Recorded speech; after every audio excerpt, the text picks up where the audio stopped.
lose it to fucking Conklin or Rutgers. It's really just a Jets chamber pot. Oh, we suck at stuff. To Garrett Wilson. Oh, what a catch! What a catch! That was all Zach, everybody. Oh, Quinn gets him. Yeah! Yes! Look at this. What is it? A real live offensive touchdown.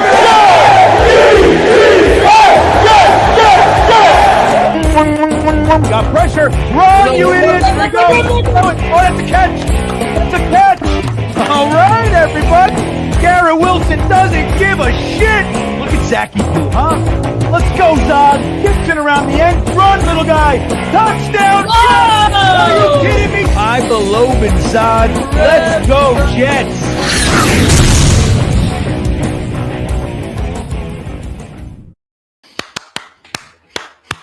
Jeremy. One little guy. Jeremey. Jets. I don't even know how to do it. What's your running? Run, little guy. It makes me just want to run when I hear you say Run, little guy. Oh, my God. My lighter isn't on. Watch it here. Like, it looks so different. Watch. Now it'll start to look like Green Bean Studios. Watch. What the hell's going on? Nothing. Here we go. Hey. Doesn't it look better now? That's better. That was better. Run, little guy. What's happening, everybody? Welcome to the Sauce Gardner gives up 2 points and drops a pick 6 weekend extravaganza. I am Green Bean, and that balded fella right next to me is the one and only 200-pound lifting Jets Chaos. How you doing there, Jeremy? Oh, I'm good. Just watching the game, watching the Atlanta Colts game. We want the Colts to lose as many games as possible to help our draft. You know, that's the one thing we haven't talked about. They gave us something else to root for with all these deals. You talked about it, how they keep it interesting, but they also gave us a gift. Yes. They gave us the gift of 2 teams we could root against every week so we can have some interest in the NFL other than the New York Jets. Right. See, now, as you guys know, we've talked about it. Jeremy brings up a great point. I've shared with you my rooting style, which is I'm a Jets fan. I only root for the Jets. I root for the New York Football Jets to win games and their players to do well.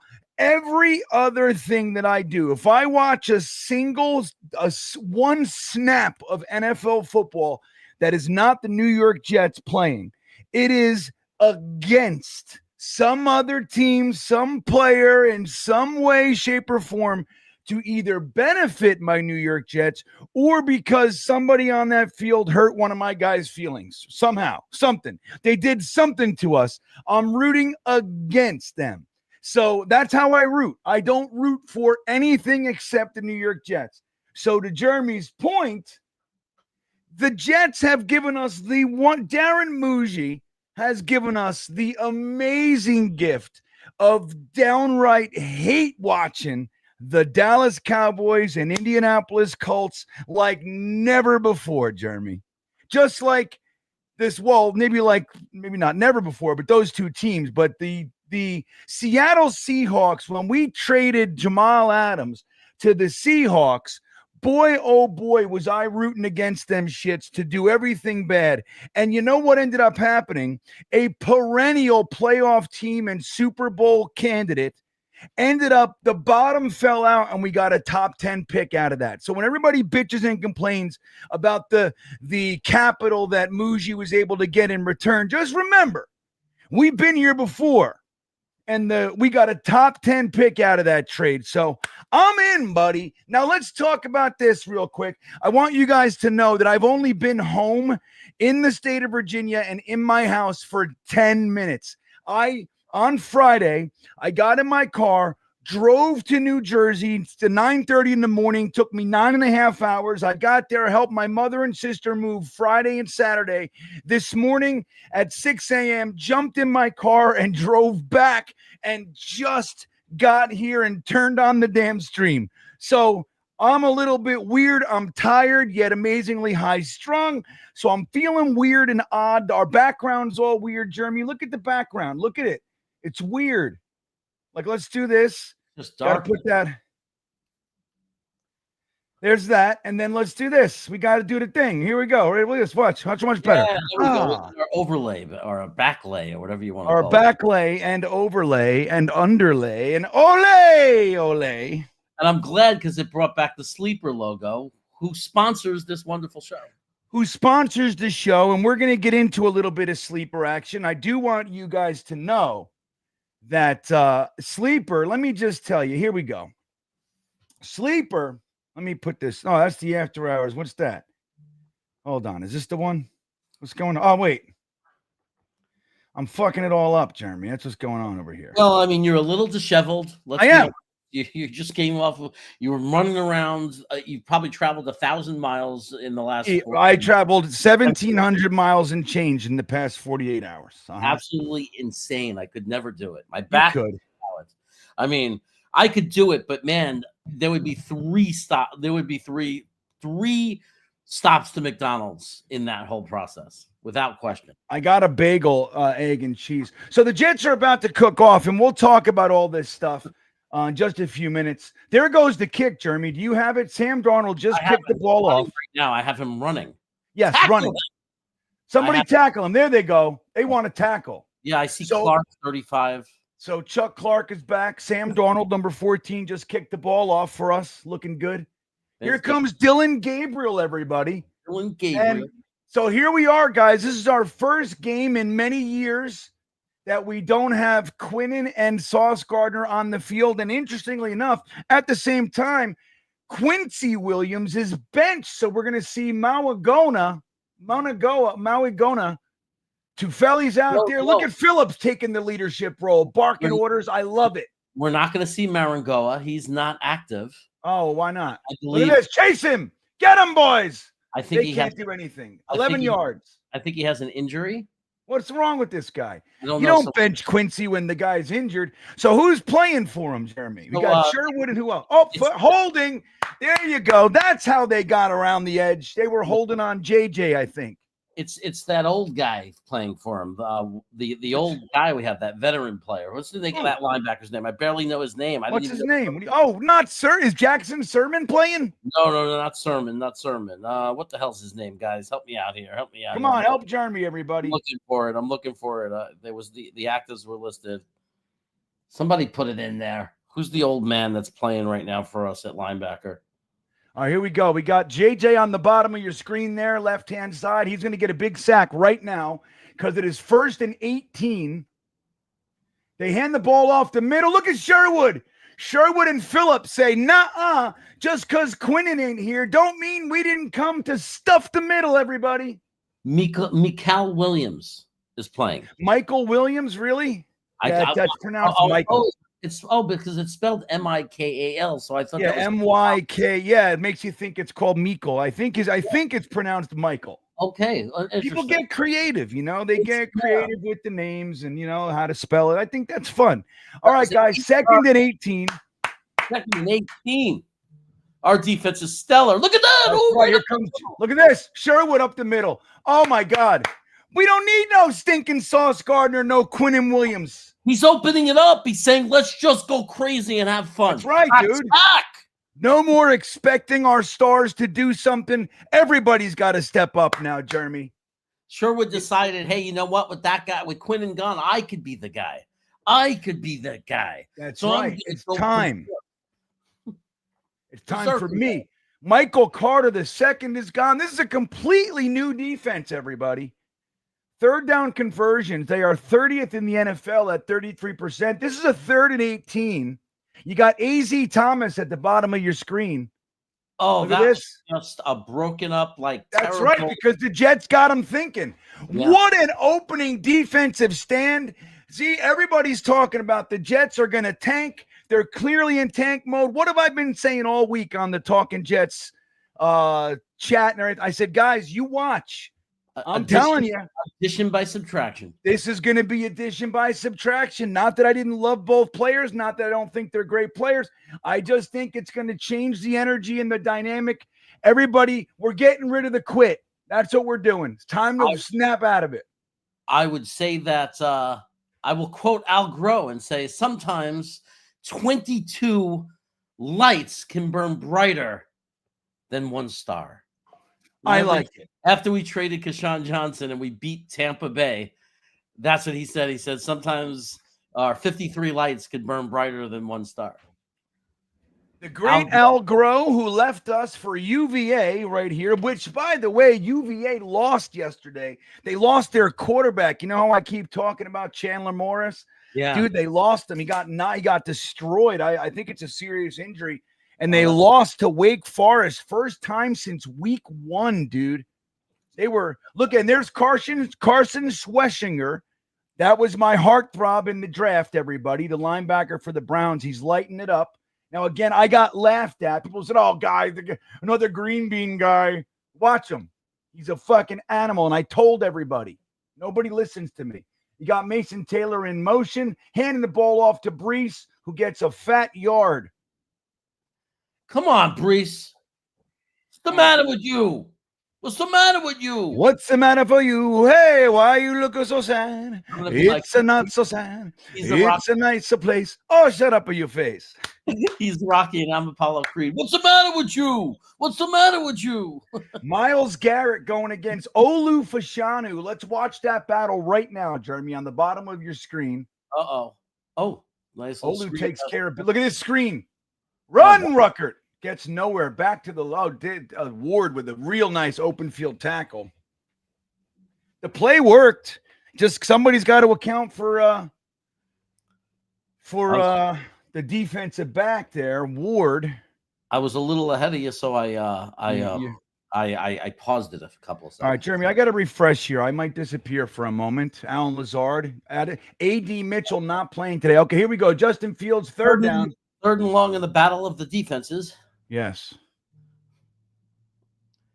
And oh my God, he throws it up though. Oh, what can he do in space? Isaiah Davis can't do anything. He gets 2 yards. That was ugly. Another ugly play. I got to give Fields credit. He did get the ball up into the air under, like, it wasn't his fault. He was under insane duress. Let's see. And that was not anybody missing a block as much as if it was missing maybe an assignment, because everybody just opened up that space. Sometimes you just get out schemed, right? Or we don't know, a player missed their assignment.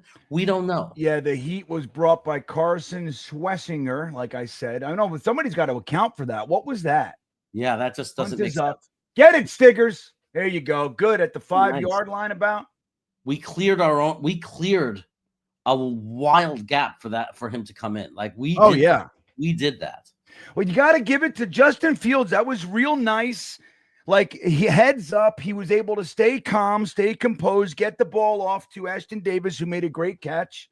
Not great, but a good catch. Yes, well, Bonner. Yes, he was able to, with a guy running straight at him in no time, instead of getting sacked, he was able to get the ball to Davis and give him a chance. You got to give credit where credit's due. He was able to do that. How many times were we yelling at him 3 weeks ago because he wouldn't throw the ball? And he just took the sacks. That's right. You're damned if you do, you're damned if you don't over here. What? You can't say anything positive. Can't do anything. Oh, no, you're not allowed to say anything. You have to say anything slightly positive. I know. It's funny. It's funny. Like, when we pick a team, we pick a side that we're on, there's no room. There's no room for anything anymore. Right. I'm on the side of he's terrible. We have to rip him apart every single play, no matter what he does. Skipperoo says, I don't even know half the fucking players on defense this week. What are you going to do? Yeah, Skip-Didderoo, my darling. All right. Hold on. Let me send this to the boys. I'm going to send the link to the old ears. So Frankie from Flatbush not with us today. I just found out a little while ago. He forgot to tell us, but hopefully Frankie's having a good day. He said he had some work stuff, I think. Isn't that what he said, Jeremy? He definitely had some work stuff. For sure. And had to pull out because I guess he's under a lot of pressure to get it done. I assume that means he's recording a book that he has a due date or something. Yeah, right now he's like, and Jeremy climbed the tree with Diane looking on from the woods. She noticed she was naked. And everything with me is like, and she took off her dress. I can't help it. Fall down off that tree and land on me, big fella. That's right. Land on me, Mr. Dress. Mr. Dress. Oh, God. So tell me what happened with Sauce Gardner. I was driving, as I said. Well, he's doing what remember Jamal Adams, you screamed, you can't catch. Yeah. Sauce Gardner is like starting to fill that as well. He had a pick six given to him. I mean, it was a pick six, dude. They threw the ball. He did everything right. He read it right, whatever, read it right. It was Raider. All right, let's watch this play, then we'll get right back to it. So I hear you. All right, man, we got 1st and 10 on the 5-yard line. Dylan Gabriel in his end zone. Rookie running back to the right. Hands the ball off. It's getting stuffed. Can you tackle him? Look at Clemens. He looks like such an idiot. You see how he puts his arms out like, roar. You see him? Yeah. Why does he do that? I don't know. So anyway, does that often. Anyway, he was basically handed a pick six and he dropped the ball. He just couldn't catch it, even though it was right to his chest. And I think he got burned on a play, but take away those 2 plays. He had a good game. He's like showing the stats. He doesn't give up a lot of passes. He's a great. Yeah, but again, this is the thing that we're talking about. Like when we talk about, whether or not he's worth, whether or not you turn down 2 first-round picks. Here comes the pass. It's off. Good open field tackle by Brandon Stevens. Gain of 5. It's going to be 3rd down. But this is the thing. It's like, again, look, we love Sauce. We love him. It's not in question. But when somebody says, hey, I'll give you 2 first-round picks and a young second-year wide receiver, second-round pick, do you turn it down? And it's like, you can't, because when he's given the opportunity to grab a pick 6, he doesn't. And then even though he had a great game, he gave up points again. Right. When you think of the players who are under a contract for $30 million a year, that you're going to trade 2 number 1s and a player for. You have to be a great cover corner and make the big plays. Going deep, Jeremy. Oh, he's going to AZ Thomas. Now, his replacement, AZ Thomas, got flagged. Gets flagged, and it's an amazing catch by the returning Tillman, who has been out for a couple weeks. No, it's not a catch. Get the fuck out of here. The guy said he caught it. Guy's drunk. Now, was that really pass interference? I was looking more at the ball on that one. Either way, the rookie gets picked on smartly by Stefanski. Edutane, definitely interference. Edutane, Sauce already played today. He's saying, because he keeps saying, watch, he'll have a monster game. He already played today, and he dropped the pick 6.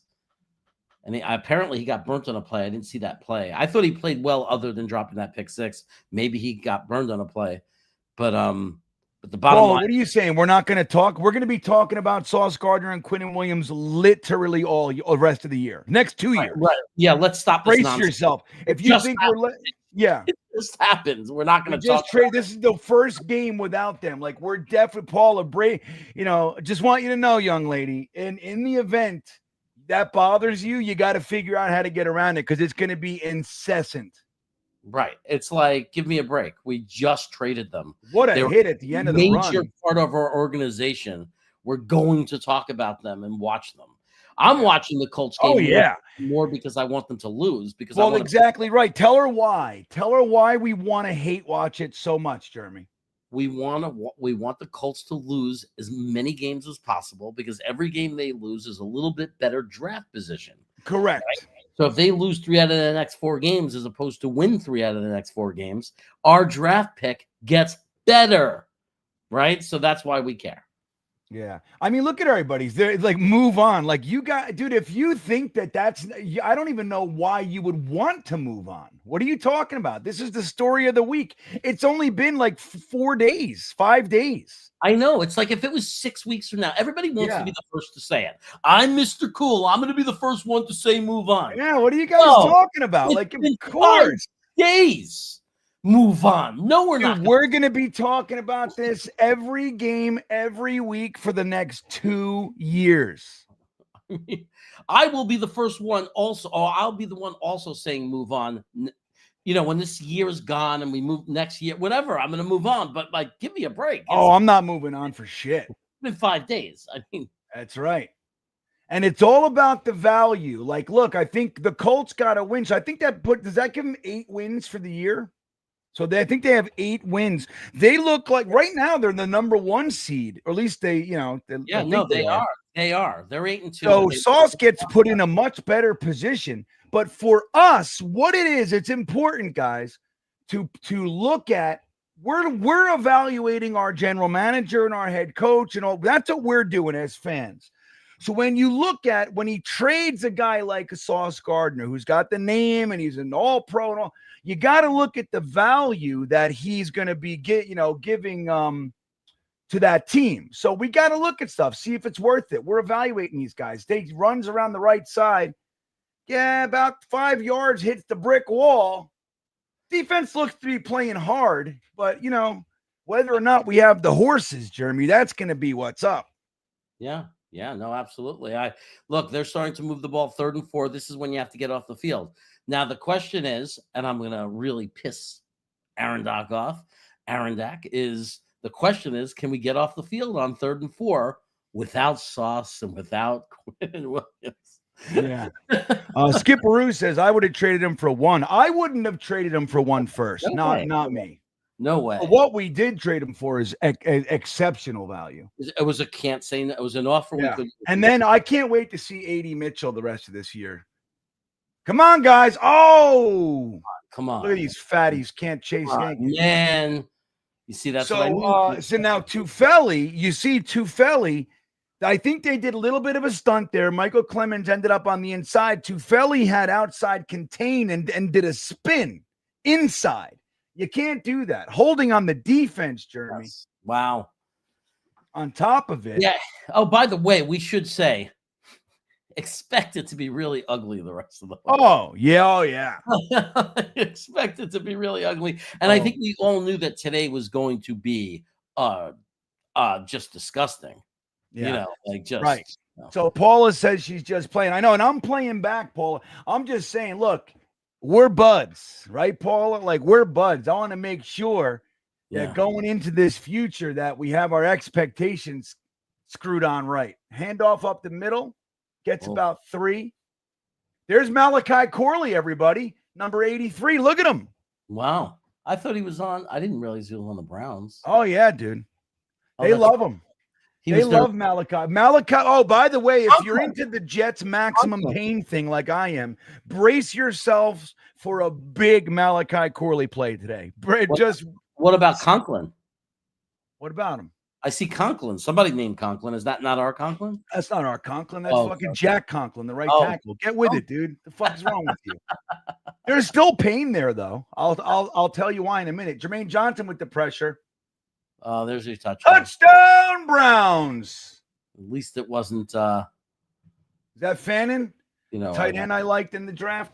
We love Fannin. I think it is. So I'll tell you why. If you want to feel bad about that, Conklin, Jack Conklin was the free agent tackle that Joe Douglas was supposed to sign.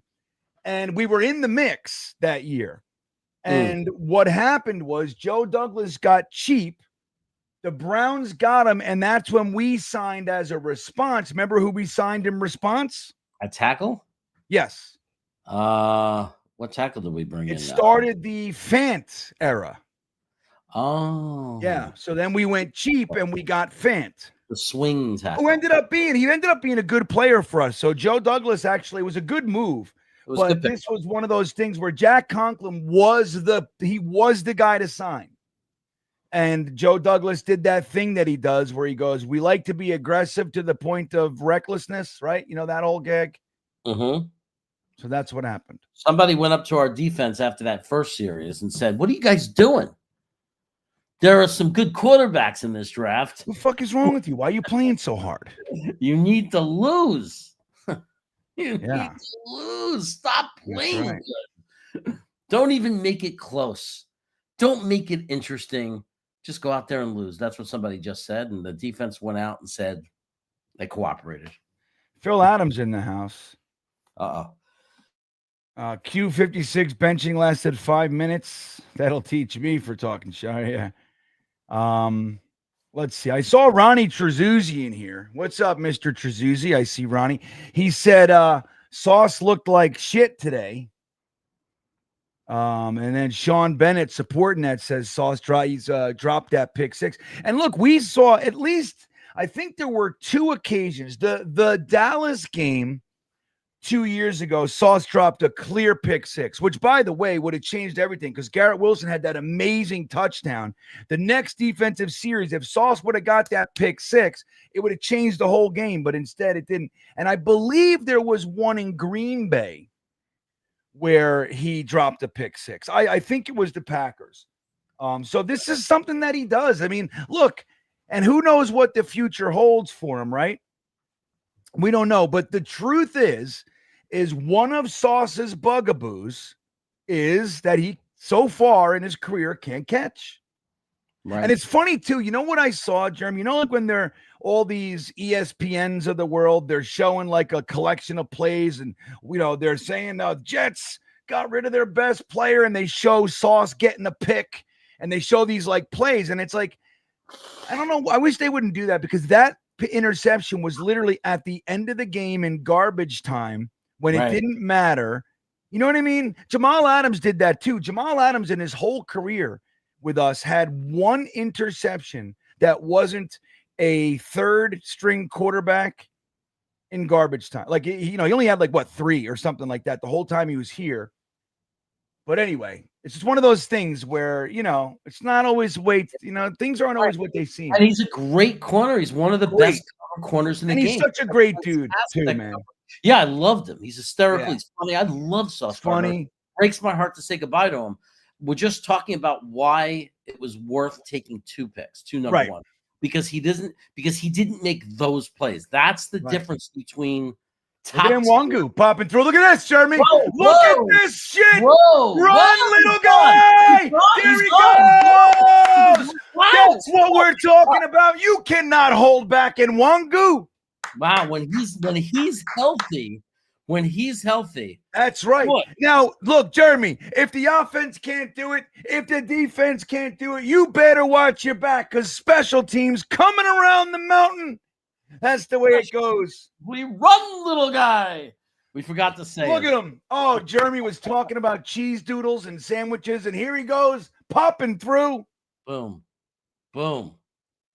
Look at him. Oh, it's so good. Paula Bonner, what do you think of that? What do you think of that, Edutane and Ronnie Trezuzzi and fucking Snoops? Where are you guys?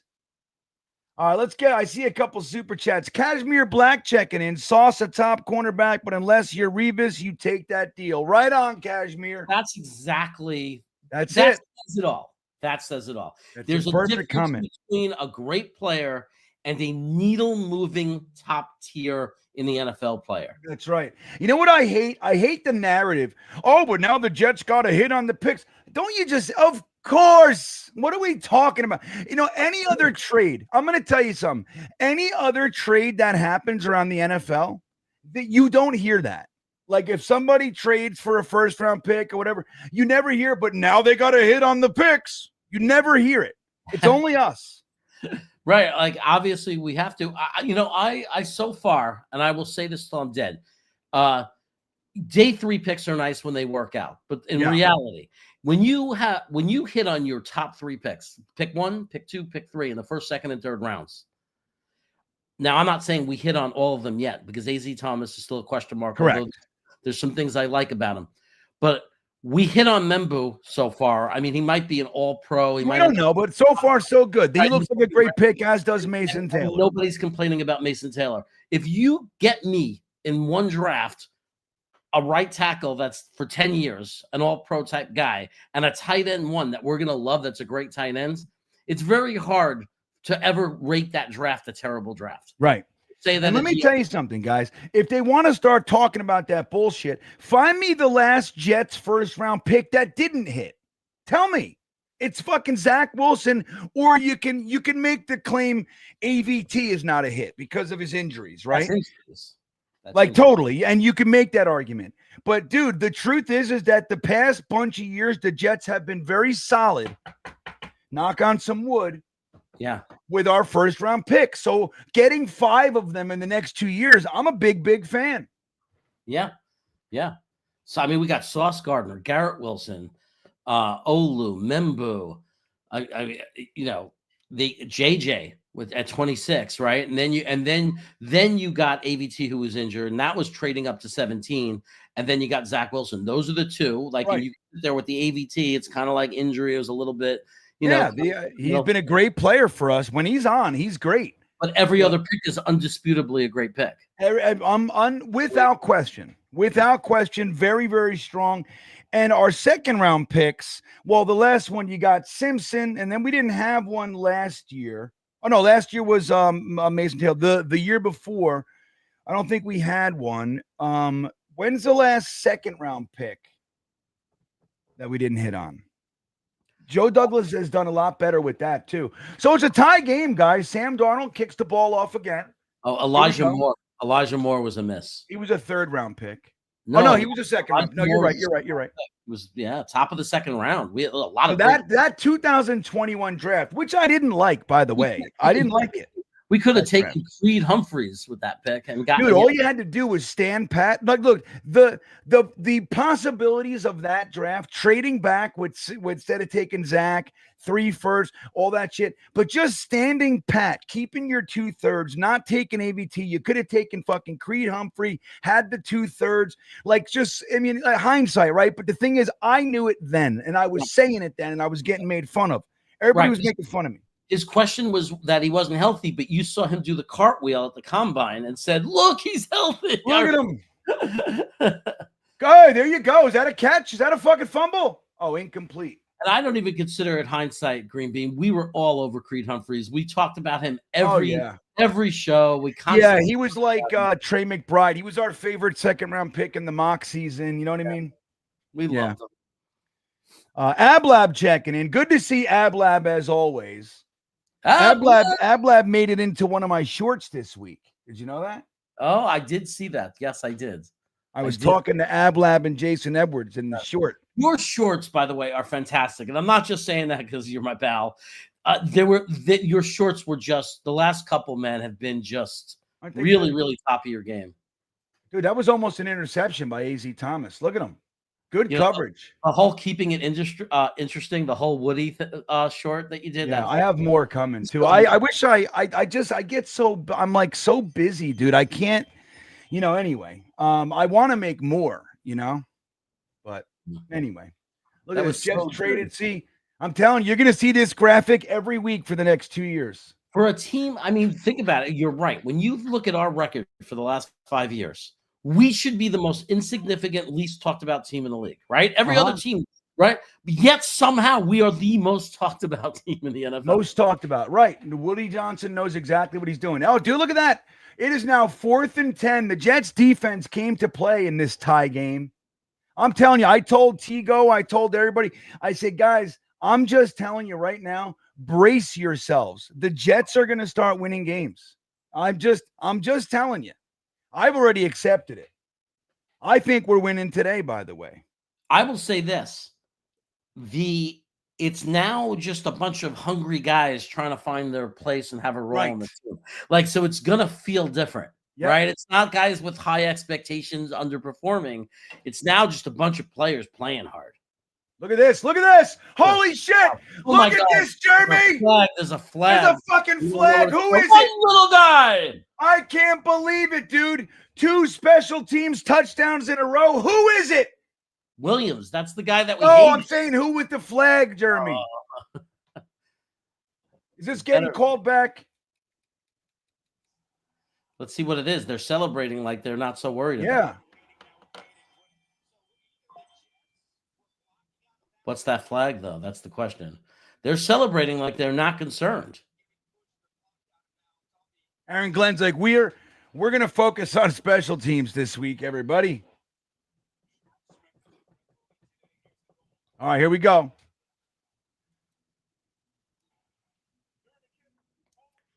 Block. Kicking team. That's the kicking team. Dude, that's two fucking special teams touchdowns. Are you kidding me? Have you ever seen such madness? Check the scoreboard. What's going on? Why haven't they changed the scoreboard? He said it's a touchdown. I don't give a shit. B. West, check it in. You think we see Shador today? I don't know. Maybe. That'd be fun. I would love to. That would make it exciting. That's fun. It's interesting. Dude, look at this return game. And Wangu and Williams, I can't believe it. Now we know why we got that little guy back. Why we took him back. Aaron Glenn believed in him. Dude, guys, are you aware of what we're watching? This is history. 2 special teams touchdowns in a row. In a row. If you played the Don't Jets, you dare kick it to us again. I love it. If you Phil played, Adams. If you played the Jets defense in fantasy, in the sleeper app, you're looking at genius. Amazing, everybody. Wow. Well, here you go, guys. I'm going to remind you of the sleeper app right now because let me tell you something. This is exactly when you could turn your football knowledge from game day to payday, everybody. The amazing sleeper app, all your fantasy and football information, stats, everything. Like I've told you, the Talking Jets Pick'em League is on sleeper.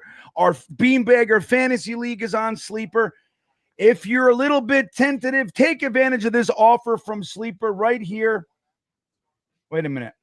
Let me get these chats are coming in so fast and I'm lagging a little bit. So you can take advantage of the $20 to get you involved when you download the app. Once you like it, you use the promo code GREENBEAN to get yourself a 100% match on your first deposit up to $100. Guys, Sleeper is the way to go. The offers are amazing. I put the link right in the top of the description of this video to make it easy for you to join the fun on the Sleeper app. Terms and conditions do apply, everybody. Jeremy, how excited are you? How excited are you? Guys, we have 443 on YouTube, another 300 or so on X. We have 443 people on YouTube. Let me see how many milk dumbs are squozing. Only 116. That means 320 something. Oh, come on, Jeremy, guys. we got to get the squoze and milk dumbs. Give me those milk dumbs if you're happy about 2 consecutive kick returns for touchdowns. We've never seen anything like it in all of our years as Jets fans.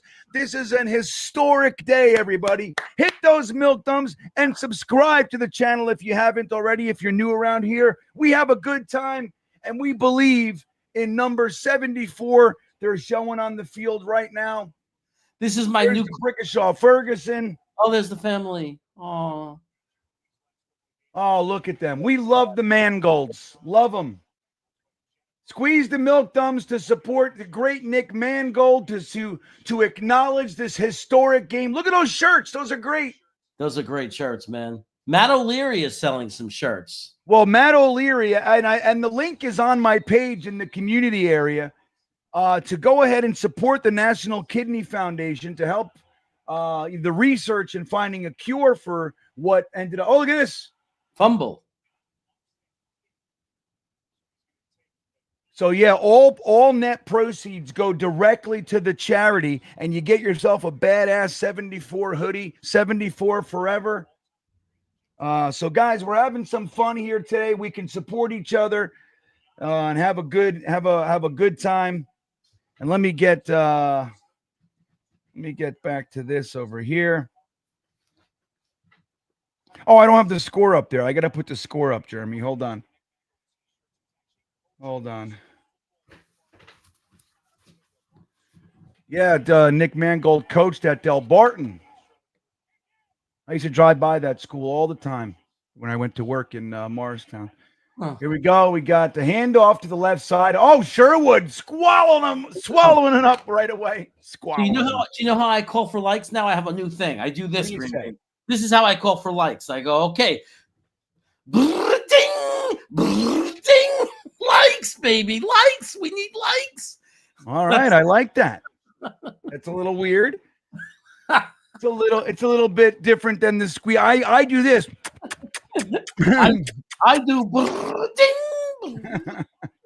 All right, guys. First or second and 9. Here we go. Dylan Gabriel, who so far sucks, hands the ball off. Gets about, well, I'd say maybe 3-4 yards up the middle. I'll tell you what, dude. The run defense so far in this first quarter looks a little bit more stout than it has with Quinnen Williams in there. Quinnen was tired. He was done. And that's what I tell you guys. Like, it doesn't matter how great the guy is, how the name, how much we love him. If they're quitting on the team, it's time to go. It's time for a fresh start. You know what I mean? He needed a fresh start, and he's getting it. He's getting the fresh start he needed. He needed that fresh start. He did. I mean, he was with us and suffered for years, guys. He deserves. Look at the pressure. Oh, he's going to get the first. Damn it. God. Oh, the pressure was there just a little bit late. He deserves a fresh start. I don't know if he's going to end up getting what he wants with Dallas, but at least he gets to try. Right. And he's going to be good for them. But the thing is, like, you can see it. Like when we would watch it, you would see it. Like he's not the same. There's that energy. It's not there. You know what I mean? And Aaron Glenn, he's got to look at this team and go, dude, I know I got all these great players, but they're quitting. You know what I mean? Like when shit happens, like everybody's tired. Everybody's given up, and you can't have it. Jermaine Johnson looks like he's ready for a big sack here, Jeremy. That's what I see coming. Yeah, look at him. Look at him. Oh. Oof. Oh. They're hungry. Tony Adams was burned on the play.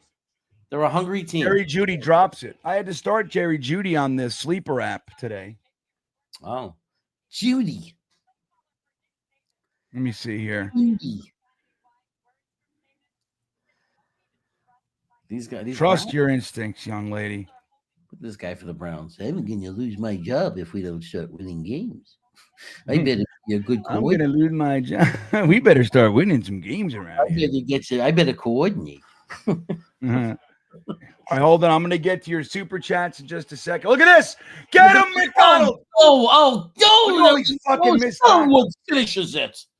Yeah, I mean, look, I'm glad they finished it. Like, that was great defense, but you gotta make that tackle, man. You know what I mean? Yeah, you got to be a man. Men tackle. Men, Sean Bennett. Men. It's raining men. Hallelujah. It's raining men. All right, here we go. What happened to the likes? After this play, hold on. I'm going to get to Ablab checking back in. Says, run, little fucker. All right, hold on. 3rd and 18. Come on. Joe the Jet G, the tank is ruined. Happy? Hey, I don't care. I'm not attaching my happiness to it one way or the other, Joe. You know what I mean? It doesn't matter what I want. They're going to do the opposite. 3rd and 18 gets back. He's about 3 yards shy. So what will they do on 4th down, Jeremy? They have to punt. So I hear you, Joe. Believe me when I tell you. I think, look, obviously, if it's my choice, I'd love to lose out and get that first pick. But the thing is, it's also important that Aaron Glenn kind of shows that he's starting to land here and he's able to get these guys to play. And that's important too, you know? Oh, they're going for it. Oh, they're going for it, W. Hold on, buddy. I'm going to get right to you. Unless they're going for the offsides. Here we go. It's 4th and 2. Don't jump. Yeah, they're offsides. Jermaine Johnson saw him. False start for the loser Browns. They moved. JW checking in. Thank you for the 20 spot, my friend. He says, finally a happy super chat. Glad to see you, fam. Stomp the like button. I know, W, right? Like, what are you going to do? And Here's the thing, Jeremy. Yeah, I think we're about to make. We both are feeling the same exact point right now. What is it? Go ahead. I mean, my point was, whether you're rooting for the tank or not, we're here every week. We have to be here every week watching these games. You cannot tell us that we cannot cheer or root for or react positively to good things that happen on this team. Right. Yeah. For 9 weeks. Right, man. And the punt is up. Well said, Jeremy. The punt is, he bobbles it. Look at this guy. He's like, I'm going to go get a touchdown. He doesn't. So that's the first kick return that we haven't scored on in like a whole quarter. Dude, think about that, Jeremy. Yeah. We have 3 returns, 2 of which were touchdowns. Unbelievable. This team is the best. One of the things that we really struggle with is we don't get big plays. We don't get turnovers. We don't get big, we've been missing that. I like the idea that we all gave. That was one of the things we gave Aaron Glenn crap about, this kid Williams. Why is he back? No accountability. What is he doing? Does he know what he's doing as a head coach? And then he brings back that touchdown, and you get to see, maybe Glenn sees something that we don't see in practice. Maybe he saw something that this kid does have some talent, and it's kind of like redemption of maybe there are some things he does know and we don't know. Maybe. We'll give him this one. It's a victory for him. I mean, look, he's going to be our coach next year. Wow, we're going to just sit here and say, let's just want it to all fall down for a couple of years, or do we want to be wrong? Right. I want to be wrong. Right on, man. Wrong. I want him to turn it around. I want him to show that he's the real coach. And they have that great story of, remember when I was 0-7 and everybody wanted me gone? I want that story. That now he's holding up a freaking trophy one day, a Lombardi trophy. That's the story I want. Agreed. So, look, I would love the tank. But look, to lose out the next 9 games or whatever it is, that's going to be tough. It's going to be brutal, and it's going to be ugly around here. We want the energy to be different. Hold on. I'm trying to get the scoreboard up here for us. By the way, they showed Phillips, our defensive tackle, with his kids on the sideline, playing with his kid and everything. It was a really cute thing. Yeah, I don't care. Well, you want our players to start feeling like home here, right? That's a good point. Feel like he's a Jet, Feel like I'm going to be here for a while. I'm going to finish my career here, and help turn this team around. Now, we have Phillips for 2 years, right? Don't we? Yeah, we definitely have him for another season, for sure.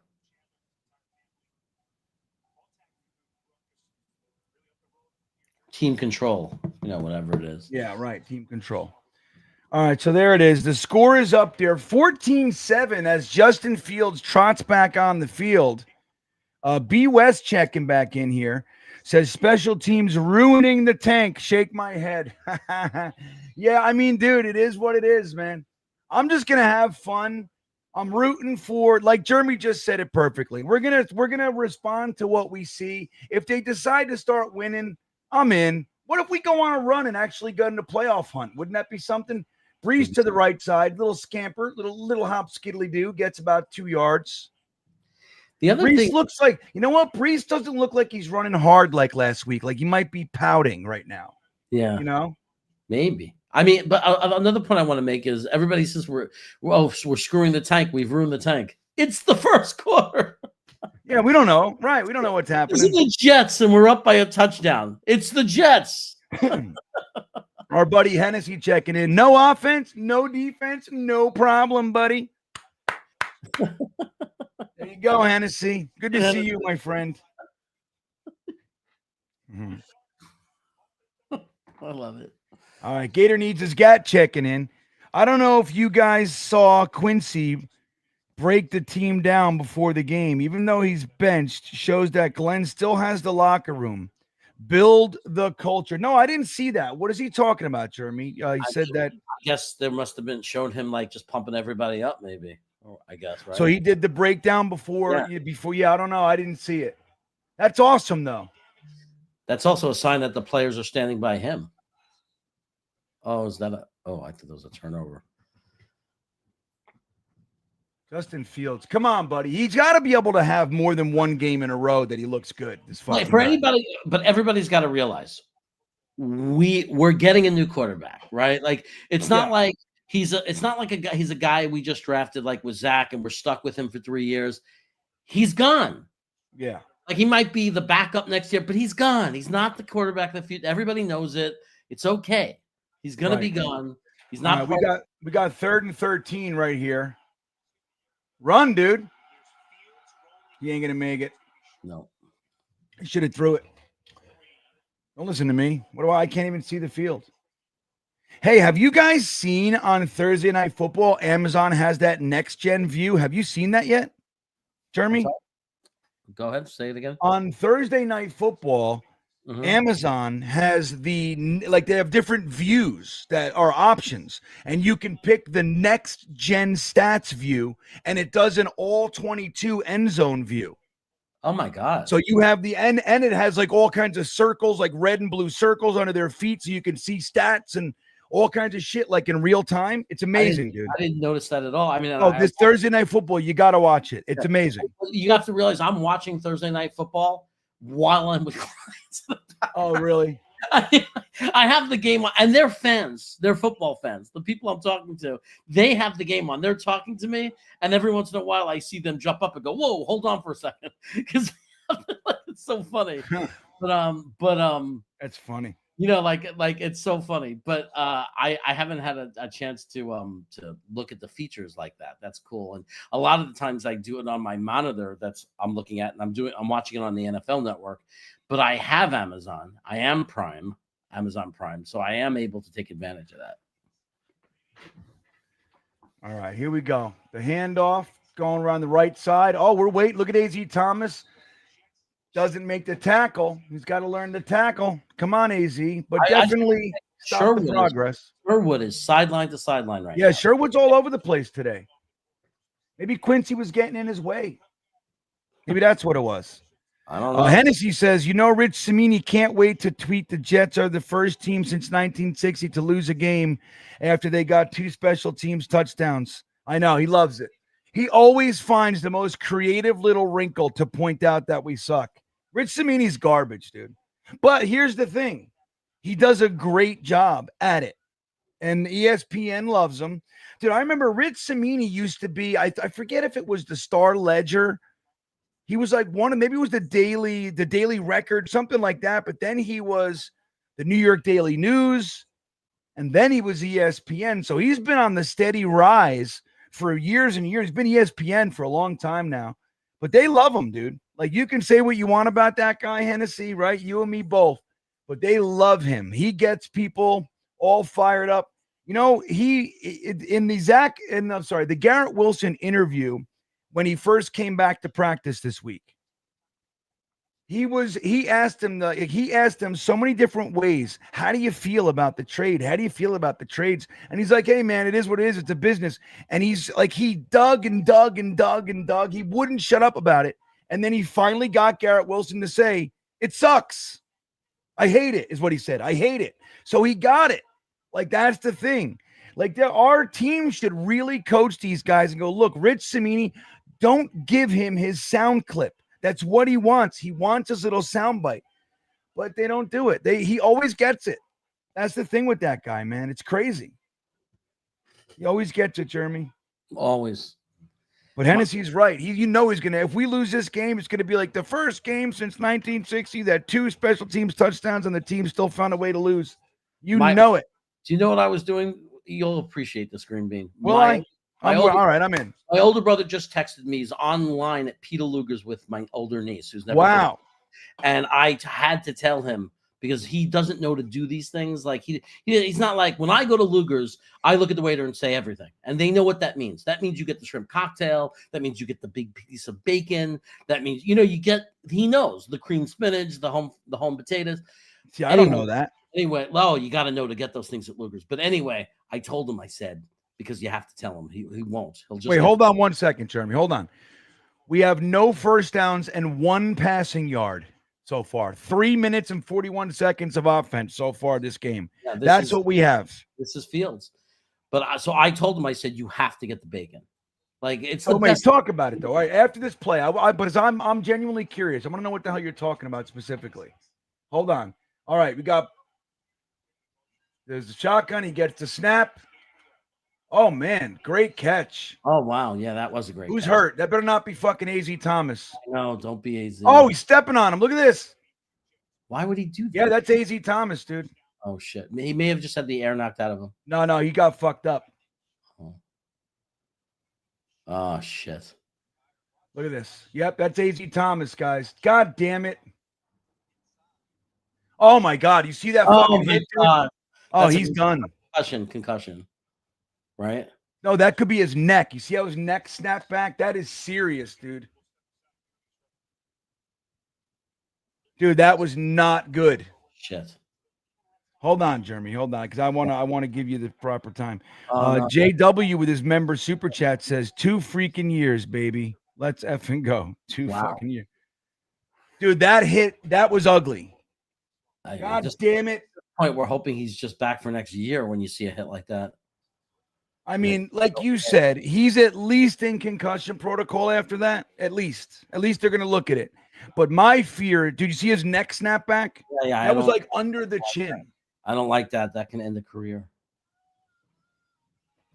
That's the guy. That's the guy we want to watch and see him. If he can. And look, we know he's not going to, no matter what, he's not going to replace, he's not going to be Sauce Gardner. We know that.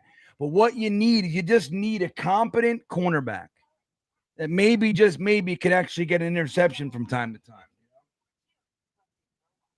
Wow. But man, that sucks. All right. So, Jeremy, tell your. No, well, for people who've been to Luger's might know. So Peter Luger's, it's not only the steak that's pretty amazing, but everything there is top notch, man. Like the rolls in the beginning, they give you these onion rolls that are like the old fashioned Brighton Beach freaking onion rolls from the 1950s, like amazing. Right. But like they have this thing where the shrimp cocktail is the best I've ever had. But the bacon, they give you, it's like a 1/2 inch thick, long strip of bacon. It's like you're in Ireland or something. Right, and what people do is you put the Luger sauce on it. The Peter Luger steak sauce, which is famous. You put that on the bacon if you want. And it's just the best. It's just the best. So what do you say? So when you go there, you have to when you order a steak, you say a steak with everything? Well, no, it's just that they don't have menus really. They do, but they typically don't give it to you. Like if you've been there, like, because they know typically, like if you and me went, they know what we're supposed to order. Medium rare steak for 2.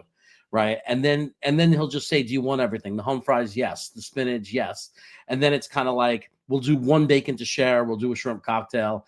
But it's like the people who go there just know that those are the things you get. You just, like you don't go all the way there with the reservation. You're there for a special occasion. You don't go in there and leave any of those things out because it's all part of the experience. I got you. So you had to tell your brother. All right, look, he's walking off. Okay, this is good. Good. My brother's too cheap to get to get like everything. So I know him, he's not going to get everything. So I'm telling him to get the bacon. Like if you're going to get one thing other than just the steak, please get the bacon. Especially in my family. In my family, we love, I know my brother, I know my niece. Like we love bacon. Yeah. Bacon's good. Yeah. Yeah, Beefy says they felt that by watching it. That was rough, man. That was serious. Yeah, but he's moving around. He's moving around. That's okay. I mean, yeah, I got nervous for a minute there. He's going to be okay.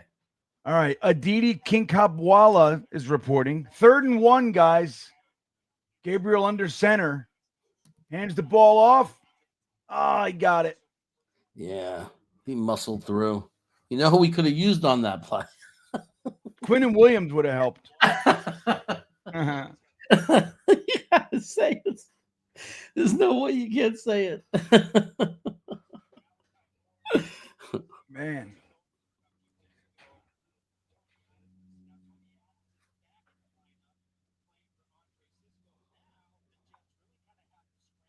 Yeah, we have to scramble. And JBC got plucked off the practice squad, so we're thin all of a sudden, huh? Oh, he got plucked, huh? Wow. Yeah.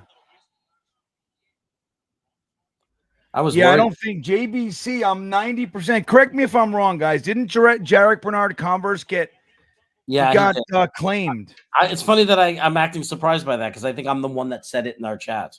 Yeah, To you tell think everybody. you're the one? I think I was Look the at one. Tua.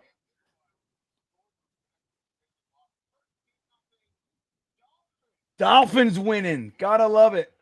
Beat them. Beat the Bills, Dolphins. Let's go.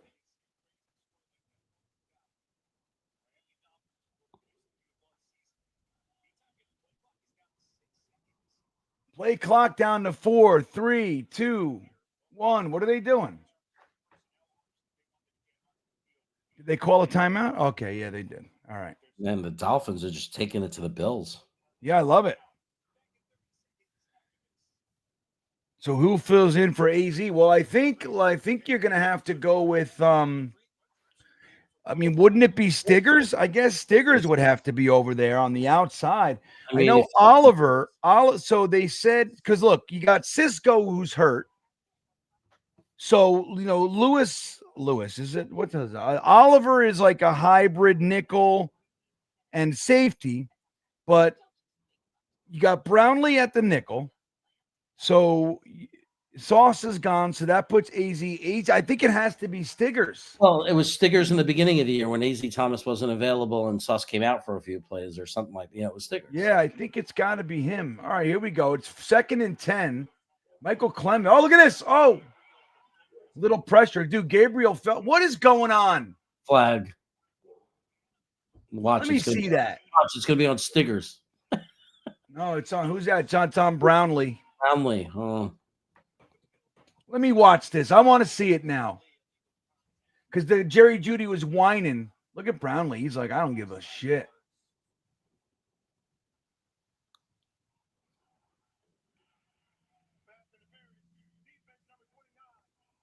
Yeah, I don't know, man. I don't know if I like that call. Yeah, sometimes they were just coming off the line, man.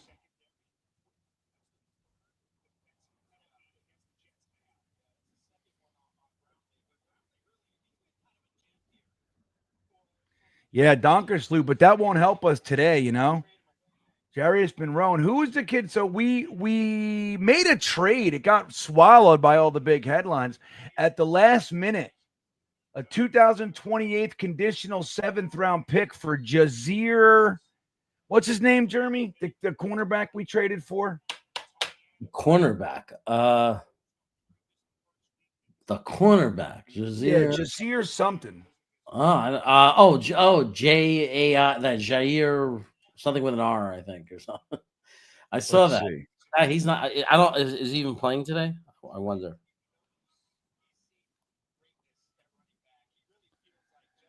So many Jazir, Jazir Taylor. I'm happy to be here, happy to be a Jet, he says. He's really excited. All right, we hand the ball off. Oh, my God. Jets weren't even ready, dude. What was that? It looked like an 11-yard run. By the way, Tony Adams is in this game. Looks like playing in almost every rep. Yeah, well, he had to fill in for Cisco because he tore his pectoral. Cisco's out. No Cisco's out for the year. He's done. You'll never see Cisco in a Jet uniform again. Never. He's long gone. That was a bad. Yeah, that was just a. At least they only signed him for 1 year, Jeremy. Yeah. Luckily, that was just 1 year. He's gone. You're never going to see him again. So. All right, here we go. The ball's handed off. Ooh, look at that. Met hard. Who was that? That was Quincy. Correction. You will see Cisco again. Probably for some team playing us when he gets an interception touchdown. Yeah, right. I like that. So true. But he'll never wear a Jet uniform again.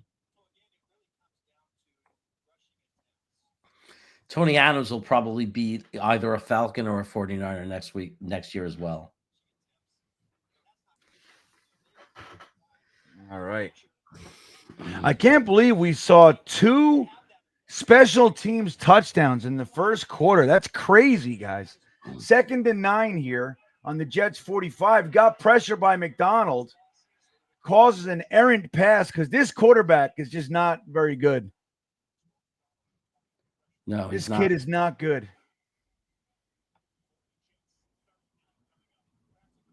He played for the Ducks in Oregon.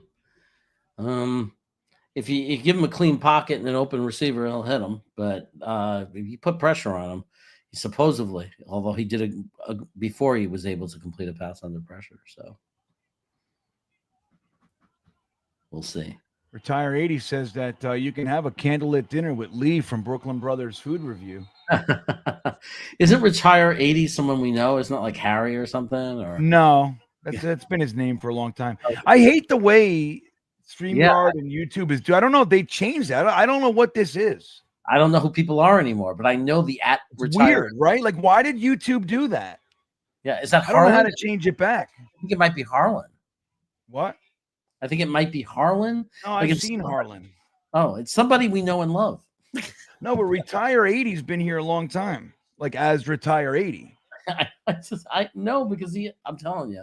Hold on, let's see. Did you have another name, Retire 80? Let us know. Oh, sorry, I accidentally clicked on things because I was trying to. Oh, you're all right. Get him! Hey, Will McDonald with a big sack. Double cheeseburger. Look at that. Jets. It's Yeti. It's Yeti. It's Yeti.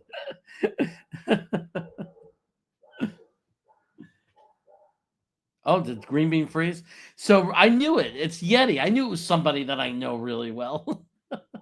So that's Will McDonald, everybody. He's a guy that I like. I've always liked him as a player. I mean, I questioned when we drafted him and why we drafted him at that time, in that moment, but I never took it out on him. I always liked him, the player.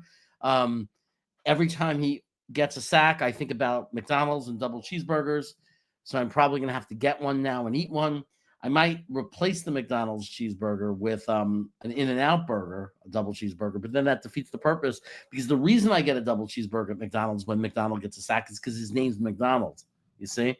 And the reason I get a double cheeseburger is because I really like double cheeseburgers. It's like one of my favorite things on the menu. I just think it's delicious. I mean, I know it's bad for you and everything, but I think that a double cheeseburger at McDonald's is a delicious thing. It's a delicious item. The onions, those little bitty onions, it's just a little bit of ketchup. And I think they put a little dab of mustard, you know. Thank you, Entertain. I'm trying to cover the game as best I can here, but it's commercial. And when there's, and when we get a sack, when there's a sack, we have to, it's not nasty. It's nasty for you. It's not good quality, but if you don't, but it tastes delicious. If you don't think a McDonald's double cheeseburger, when you bite into it, as gross as it might be in health and everything like that, taste-wise is delicious, then you're delusional. Like you're absolutely delusional. It's designed to be delicious. It's chemically made to be delicious. Jeremy, get a Big Mac. Jets get a sack. You get a free Big Mac. I love Big Macs, but you know what? I'm so anal. The Big Macs are messy. So that's why I get double cheeseburgers, because the Big Macs, when I was a kid, it wasn't a problem. But when I get Big Macs now, they slide all over the place. Like you can't hold it as a straight sandwich. The middle slides out. Do you ever notice that? I can't deal with it. You have to hold it with both your hands, and then your hands get filled with sauce. It's gross. I can't do it. I just can't do it. I mean, I'll do it sometimes. I get a bunch of napkins. I take it home, and I'm ready. And 5 times while I'm eating it, this is how... 5 times while I'm eating a Big Mac, I run to the sink and rinse my hands off and wash my face 5 times to eat one Big Mac. That's I just can't do it. But a double cheeseburger I could take and I could eat. I get a little ketchup on the side. Sometimes it squeezes out of the side, but then I do a napkin. But I just can't. I just can't do it. Yeah, Beefy wants a double cheeseburger now too, even though he's eating wonton soup. You know what I do? I can't be healthy. My wife just can't. She can't win. You're sick. Have wonton soup. Drink the broth. No, I just eat the wontons out of it, and then I push the rest away. I'm so bad. Like I may as well just get an order of steamed wontons, right, or dumplings, because that's all I eat the wontons, and I don't drink the broth. That's why I have to get 2 quarts of wonton soup, because all I care about is the wontons. In Sacramento, they give you like 4. In New York, you get a quart of wonton soup. You're getting 8 to 10 wontons, baby. You know what I mean? That's what I miss. I like it when you get the wontons in egg drop soup. So you get the combination of egg drop soup with wontons.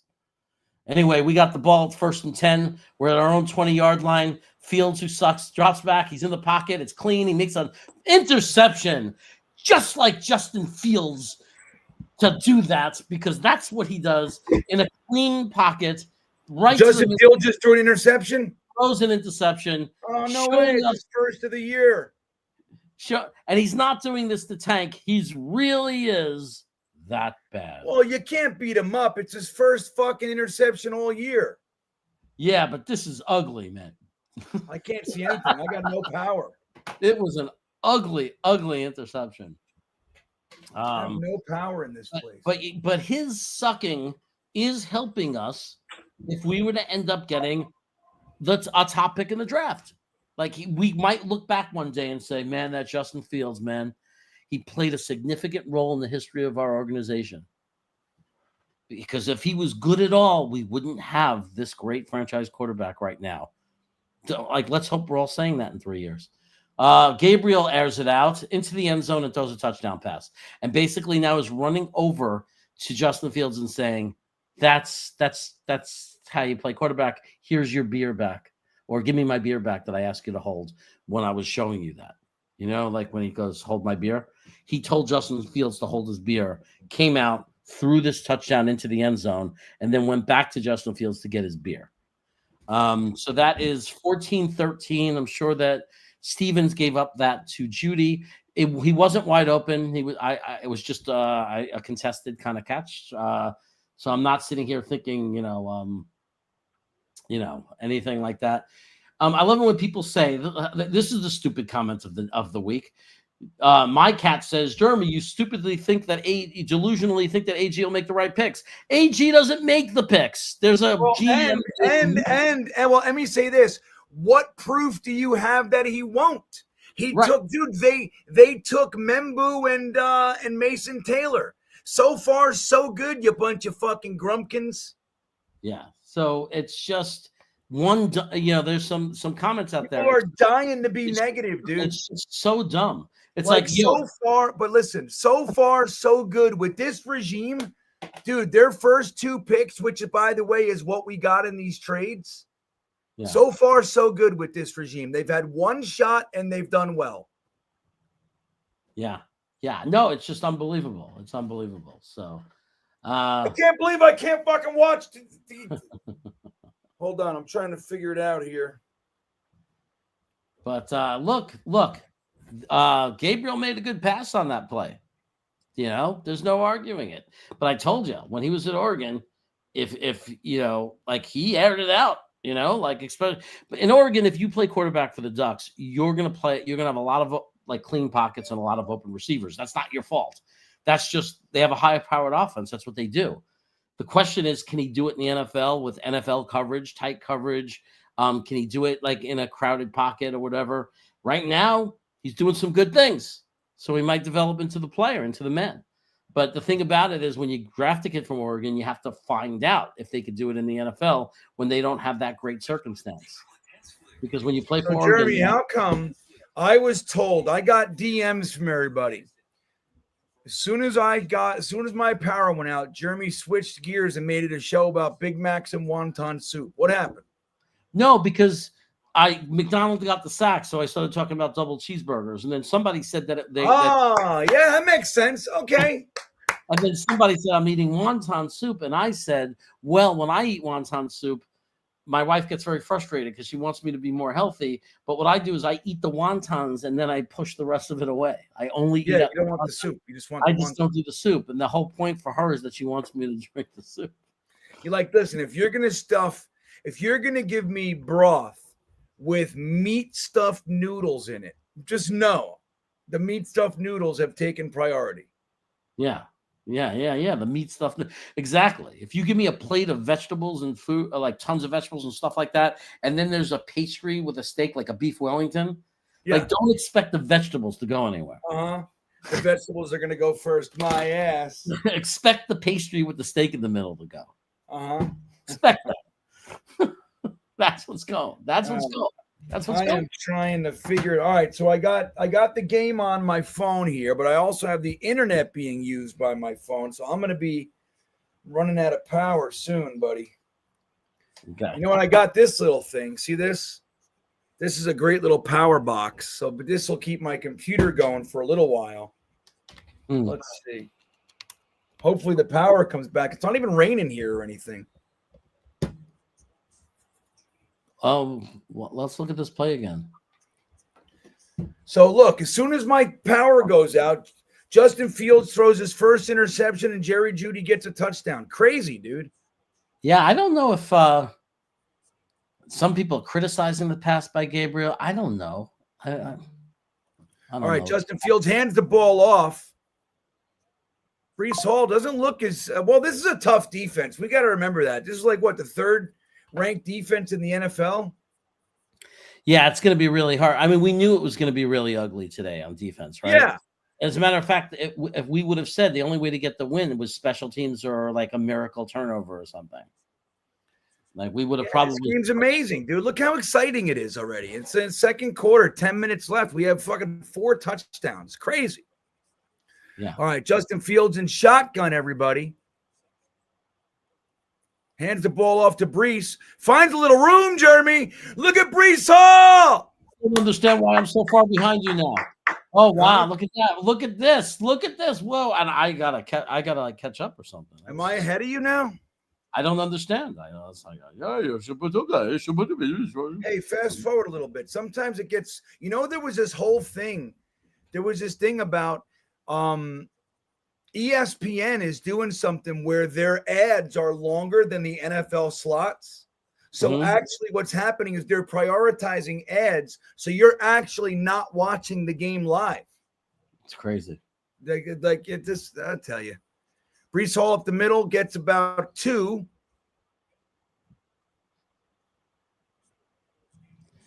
No, I even joined live. You're just ahead of me now for whatever reason. Like even me fast rejoining. forward. Yeah, but hit fast forward. Oh no, I rejoined live. No, fast forward again. Fast forward again. Do it again. Do it again now. Try out. Fast forward 10 seconds. Fast forward 30 fucking seconds. Wait, hold on. Hold on here. Hexton checking in. If we could just complete a pass, it would look good. I know. Ask Woody. That's all he wants. You're ahead of everybody. Is Garrett Wilson playing today? Look at this. That was quick one. Look at 80. Look at that. That was a tricky play. I like the play call. Fast. Yeah, it was a quick one. I like that. Yeah, I like that nice. play call. Tyler Smith with the quick handoff, quick sweep. So, is Garrett Wilson playing? I haven't noticed him really. They showed him running seen him at all. They showed him running around before the game, like without his helmet on. Maybe he's not playing today. Was he inactive, guys?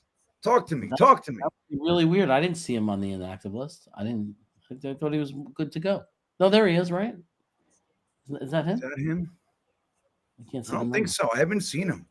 No, that's him. That's him. Oh no, that's not him. That's not him. What the hell is Garrett Wilson? Another skinny fella. Yeah, Garrett Wilson. He has that very specific build. He's like lean, lanky. Maybe they're deciding. Someone's saying the interception was for Garrett. Was it? For Fields to get a throw to him. I mean, well, that's what someone's saying. I don't. Now I'm confused because, like, you're right. Where is he? Where is Garrett Wilson? It's like fine. Come on, power. Why is my power off?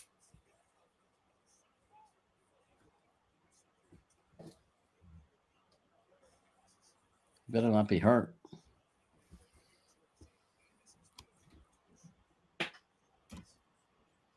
He's been out there. Maybe he's not out there all the time because they're tanking. Maybe that's what it is. Maybe I'm not going to make it, dude. My computer, this isn't working. Like nothing. I'll tell you, this whole internet thing really contingent on power. Did you have a power outage in Virginia or something? I mean, I don't know if it's the whole state of Virginia, but definitely my house. Like my whole house is out. Oh God. It's amazing that you're here at all. Yeah, I got a little bit of extra backup power, but it's not going to hold me for too long. Look at Fields taking off. Wow, he's going to get the first. When are we going to get a fucking penalty for that? He's sliding, dude. They threw it finally. Dude, they just keep hitting him when he slides. I've never seen anything like it. Yeah, that's like the 5th or 6th time that I've seen him take a significant hit after sliding.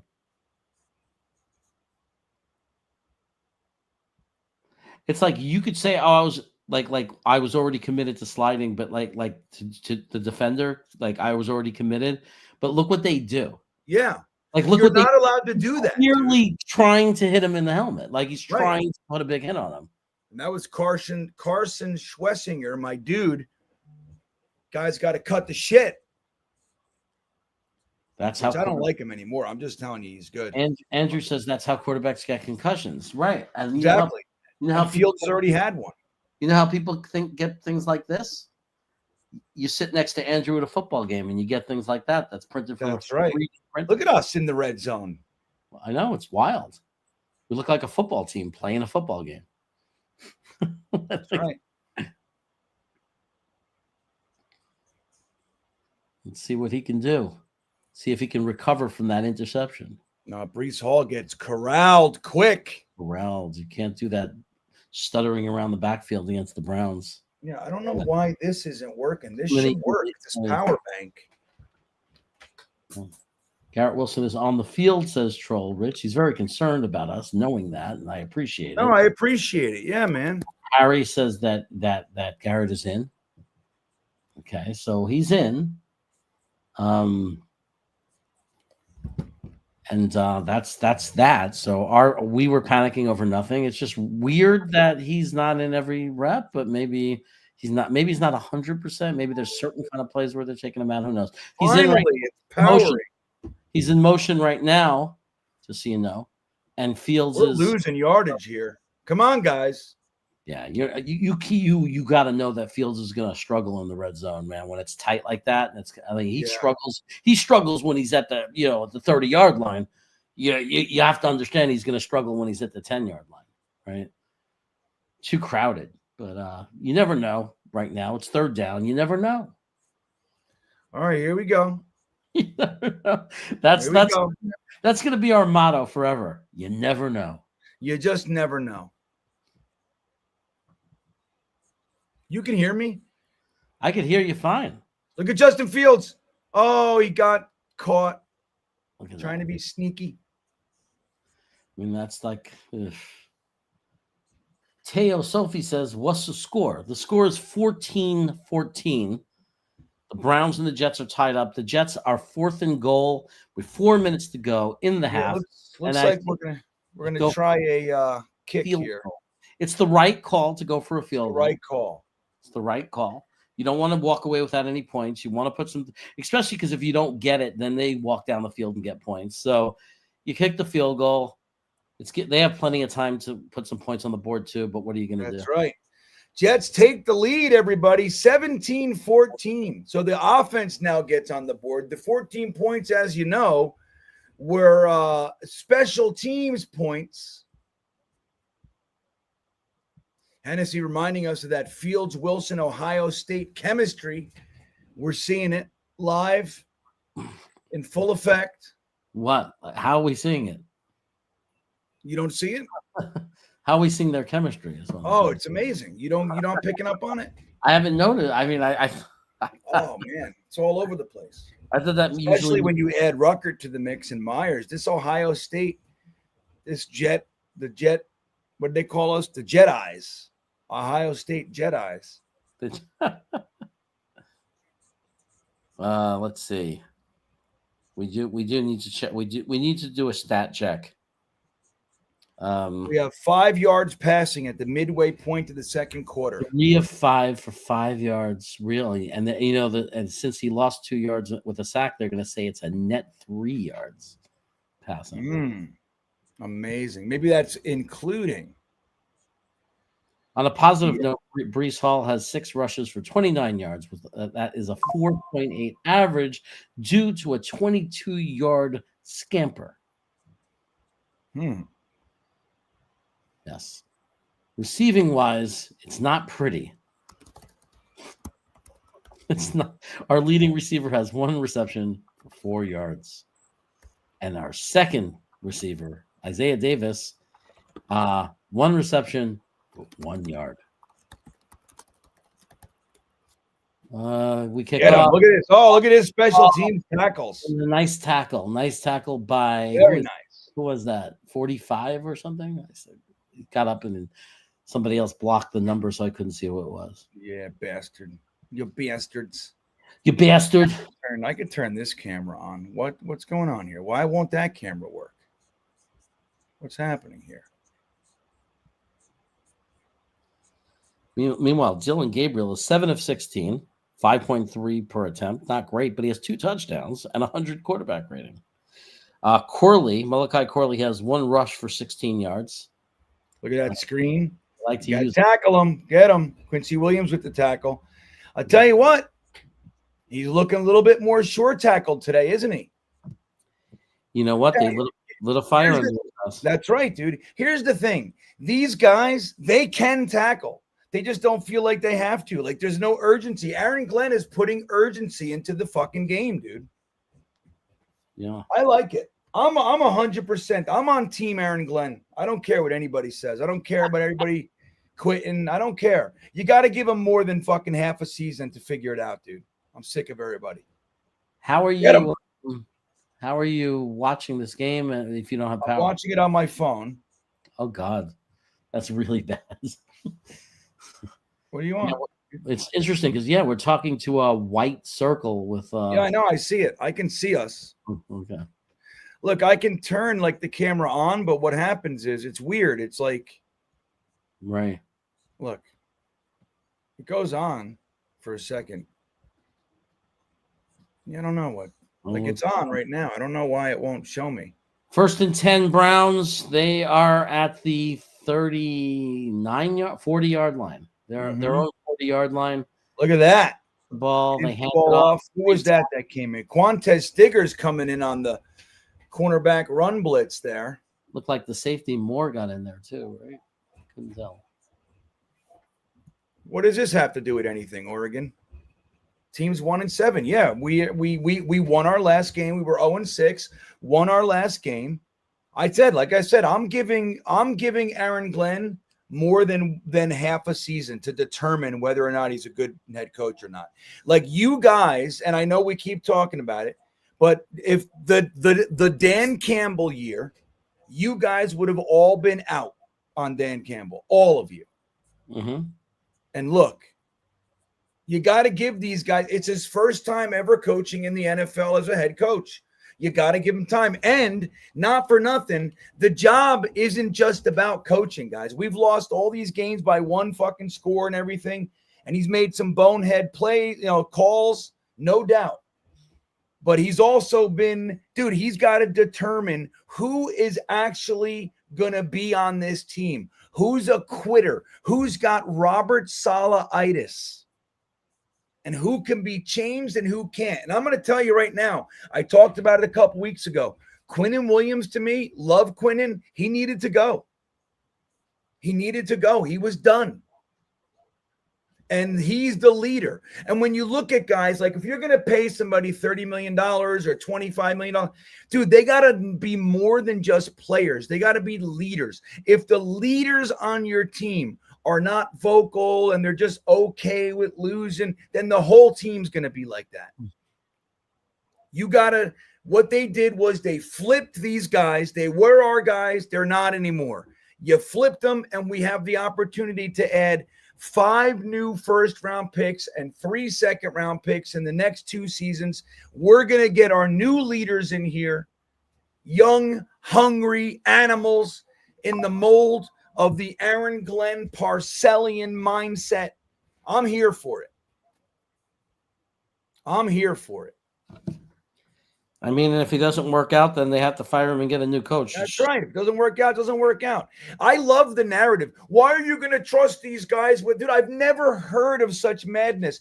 Every fucking new regime that we've ever had, you have to give them. You gave them they're the new GM and head coach. Of course, you're going to give them the opportunity to pick players. Like, why is it all of a sudden so concerning? And on top of it, the one draft they had, they took Armand Membu and Mason Taylor with the top 2 picks. Looks pretty good to me. It's just the era. I don't understand it. It's the weirdest thing. Like, we were out on Aaron Glenn by week 3. I don't understand it, dude. The intensity of the negativity. It's just like it's the craziest thing. This year is wacky. Get him. There you go. Look at that. Quincy Williams is on fucking fire because Aaron Glenn lit a fire right under his sphincter. He's got the burning sphinx. That's what we call it, Jeremy, down here in Virginia. The burning sphincter. Call it the flaming sphinx. I mean, I want to say, no matter what he does as a coach right now, we don't have a good roster. Like, anything we're seeing right now is just them playing their asses off. It's not a good roster. It's not. We have no quarterback. He's playing with no quarterback. He has to coach a team with no quarterback. That might be his own fault, but it doesn't matter. The reality is, as far as him coaching this year, they took a shot at a guy. He's a terrible quarterback. They just gave away their 2 best defensive players on a defense that wasn't good anyway. It's a terrible roster. Right. I'm not expecting it to look pretty the rest of the way. I'm not expecting it to. It's going to be ugly, and he's still finding out who's who. Sherwood looks great today. Quincy Williams looks great today because he's lighting fires, dude. He's putting everybody on notice. Got a super chat. Should I highlight it? Hold on. No, 1 second. I want to watch this. Look at these guys. Who's that? Will McDonald again. Ball out. That's sack number 3, isn't it? Maybe. McDonald. Oh, I'm going to order it right now. Go order your DoorDash McCheese. McDoubles. There are people genuinely concerned for my health, and they should be. So that's right. Eat it, dude. Jeremy's going to fucking die right in the middle of the live stream, and it'll all be for rock and roll. I might die in stream. I'm telling you, get you. The show will go viral. See, this Saving Soul Ministries. Glenn instills good values in the guys. He's a good dude juggling with a lot of players that didn't want to be here. Exactly, dude. And look, my culture hates.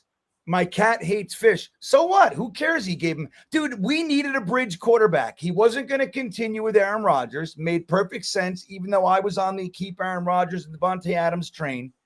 Here we go. The punt is up. Hold on. They didn't give him $50 million. They gave him $30 million for a year. He's a bridge quarterback. If it worked, great. If it didn't, so what? You get out of it and you draft your quarterback.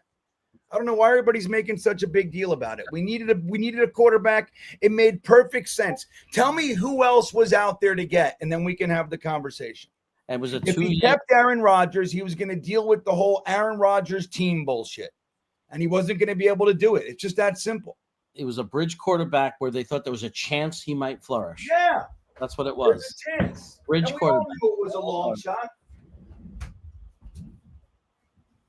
We all knew it was a long shot.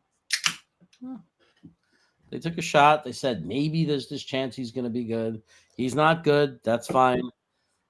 We're going to draft a quarterback. Yeah, and what they did with these trades is crazy. Isaiah Davis with the handoff gets back to the line of scrimmage. That guy hug tackled him. Gave him a hug, and then he dragged him down. The old hug tackle. I haven't seen that since the 80s. Especially on the Jets. The old. All right, look, Jets in hurry up. 1:21 on the clock at our own 34-yard line. Oh, that's a little jump action. Who is it us? Is it them? What's up? We'll find out. I like at K22 MGD because that's positivity, right? Imagine you hit on the quarterback. Imagine. And then you have these other picks and everything. Imagine. Yeah. You know, that's. Dude, we hit on a quarterback. Think about this. We got 2 firsts this year in 2 seconds. So think about this. We hit on our quarterback. You use the other one on a wide receiver. So now you got Garrett Wilson, a young stud quarterback, and another wide receiver 2. Maybe, just maybe, A.D. Mitchell ends up being a nice wide receiver 3, which I think he totally can be. Yeah. Right. So now you got your rebuilt offense and you're going into the next draft with 3 firsts and a second, and you already have your quarterback. Then it's time to, you get another tight end and you build the defense. You get your snarling, foaming at the mouth middle linebacker. That's what you want. Yeah. You think it was just a lucky play. Justin Fields back to pass, gets walloped. as he throws. Oh, yeah, he got hit. That's hard. not a fumble, everybody. What are we doing? They're acting like it is. No, they're not. They're done. Wow. Boss Girl says Salah ruined a lot of these woe in me victim mentality players. Can't take any adversity. Doesn't matter how talented they are if they have loser mentality. Dude, I've been saying it for 2 years, Boss Girl. You can see it. Like I could not agree more. I could not agree more, dude. You could see it. Mid-game, as soon as something happens, everybody's packing it in. Like, you might as well let them fucking bring their luggage to the sideline. I'm telling you, dude, you could see it. Salah, whatever, he might be a great defensive coordinator and all that, and he looks like a really good man and all that, and that's not in question. He's a pussy. He needed a get-back coach, Jeremy, for when things are so exciting, he can't be a fucking professional and just stay on the sideline. You know what I mean? Yeah, I need somebody to hold you back. But then when times are bad, he stands there staring into outer space. He never coached mid-game. He's a puss, dude. Salah ruined this team. JD missed big on 2 big things. One was Zach Wilson. The other one was Robert Salah. It's that simple. We had tons of talent on this team. He built a good team. Watch Justin Fields. How do you not see that guy coming? I mean, he's coming from it was so obvious that he was coming. And he still had 3 seconds. You know, come on. Maybe 2.5. Is that Myles Garrett? That was Myles Garrett. That is? Absolutely. Yeah, you're not going to hold this guy all day. Wow, he went right. No, it was nothing to do. He should have just thrown it away, but whatever. No, he went wide around.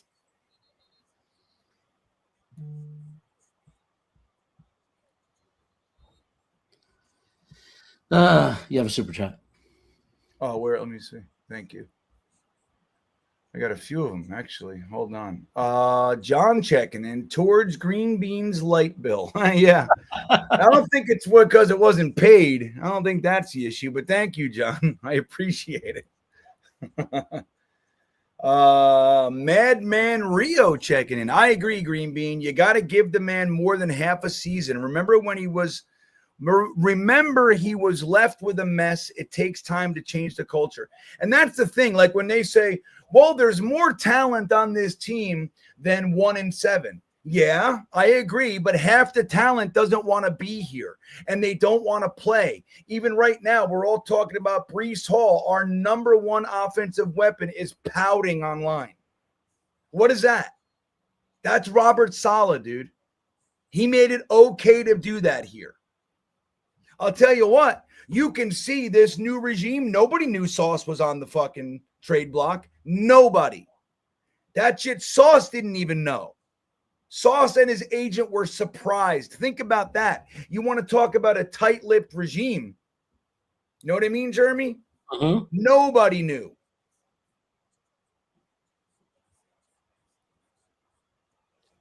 Man, what do you think the Bills head coach is telling those guys in the locker room? What do you mean? It's probably like the Revenge of the Nerd speech when you got your ass whooped by a bunch of goddamn nerds. Nerds! Well, yeah, that's what that was great. The Dolphins. You guys the ball is up. Oh, man. By the Miami. Oh, my God. Fannin. Man, Fannon's a stud, dude. Dude, he made a play at the Senior Bowl. I looked at Dylan. So my cat hates fish wants to know how the free agents are working out. Well, let's see. Brandon Stevens was the number 1 cornerback in the NFL the last 4 weeks. So there's that. Jason Brown, their midseason trades have been fucking great. Overall, yeah. Tyler Johnson, when Garrett Wilson was out, had to play last week, had a touchdown. I mean, I don't know what you do. You're trying so hard to be negative. Like the guy just got here and not for nothing. It's their first ever free agency and all that shit. Of course they're going to make mistakes, brother. But his number one free agent outside of Fields, which we all know what that is, was Brandon Stevens. Number one cornerback in the NFL the last 5 weeks, I think. 4 or 5. So there it is. And they were all harmless, low-risk contracts. Yeah, low risk. They're roster fillers. It's fodder. Right. It's if just work, while they build a team, you have to field a team. That's all it is. And then like I said, I'm all on board, dude. I like what they're doing. Get it? How come these fucking balls are popping up? There's never a jet around ever. Well, that looked like it should have been caught. Yeah, DJ Dirty Coach says, other than the quarterback, it's actually a sneaky good roster now. Yeah, I mean, dude, look, we got some talent.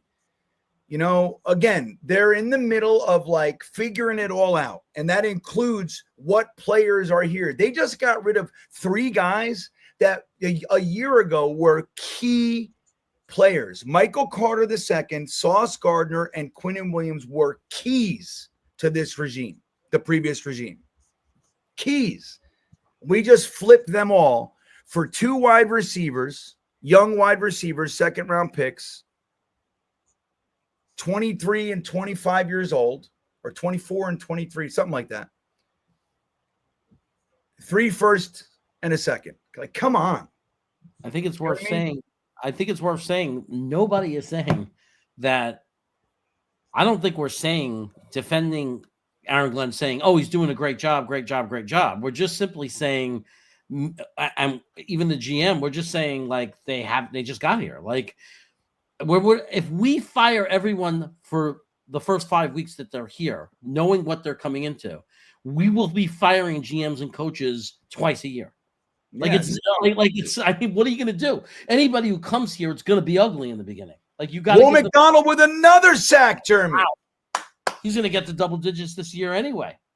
He said, I don't care if I went on a 7-game slump. That's right. Look at this. They're all celebrating. Cleveland's fucking kicking the field goal already. That's funny. Wow. Okay. 17 up. So the Jets get the ball. Jets get the ball as soon as the opening of the third, right? Look at that. We were all celebrating. See, Aaron Glenn's got to work on that. Like, that's the shit. That's it right there. So you got a sack. There's a few seconds left. Get the fuck on the field. What are you doing? Right. Like, that's the mentality that he has to break. But you also got to remember these mistakes that you see, these things with the team that you see. The important thing is, more important than it happening, is that it doesn't happen again. Correct. That's the thing. It's just that there are some things that have happened that can't happen again. If they happen again, everybody is together on that. If it keeps happening, you got to go. If you can't change it, it's got to go. But whatever happens, if it changes, then there's a chance he could mold into a good coach. Right. Or mold into a good GM. You just can't keep making the same mistakes over and over again. Yes, like Kevin Beamer. Like, I was talking about this before. I don't know why this is such a narrative right now, but you got to make the pick. Like, no shit. Of course we got to make the picks. Like, why is that? Anytime there's ever been a trade ever in the history of the fucking NFL, when you trade a player for a pick, the pick has to be made. Like, we know that. And I'm not yelling at you, Kevin. I'm just saying, like, it's everywhere. I watched I was installing a new doorknob last night. I was fixing a door, and I was just letting YouTube ESPN bullshit play. Every fucking single video talked about, but now they got to make the picks and blah, blah, blah, and I don't trust the Jets. What? Well, of course we got to make the picks. And like I said, if you want to talk about this regime, they've had one draft. They picked Armand Membu and Mason Taylor. Not a bad start. Why wouldn't we trust them to make the fucking picks? And by the way, they can't make the picks until April. It's not their fault. Ladies and gentlemen, Matt O'Leary. Matt O'Leary's here. What a epic rant to get us going. I apologize, but I'm just being lazy today. I am under a blanket. I got the electric fireplace going. I said I cannot go up the stairs 10 feet away from me. That's right. And you shouldn't have to. Well, I appreciate that, boys. How about that first half? 17-17. Unbelievable. Isn't it crazy? Hey guys, I gotta go do something with this power. I'll be right back. Jeremy and Matt, the show is yours. I gotta try to fix something here. So Matt, I want to ask you. There's a lot of negativity right now. There are people that being very, very anti-Glenn, anti-Mooj, and I understand there's been a lot of mistakes and it hasn't been pretty, and there are definitely things to complain about. Where do you stand on this, though, as far as the people that are saying already they're out on those two guys? They already say this is not the GM, this is the head coach. Where do you stand? Not enough information to say definitively one way or the other after what? This is game 9 on the year. So, I don't know. What are we upset about with Glenn today? Well, I don't think he's done anything in the first half that was being upset worthy. Well, where was this coming from? Is it game related or just in general? I think it's just in general. I mean, this is a buildup, I mean, and I'll say it. There's been a lot of things that have upset me. I'm not like living on another planet. Just for the people that are here that are getting frustrated with this, I'm not living on another planet. Like there's been things that Aaron Glenn has done that's very frustrating. But like you just said, we're 9 games into his tenure as a head coach.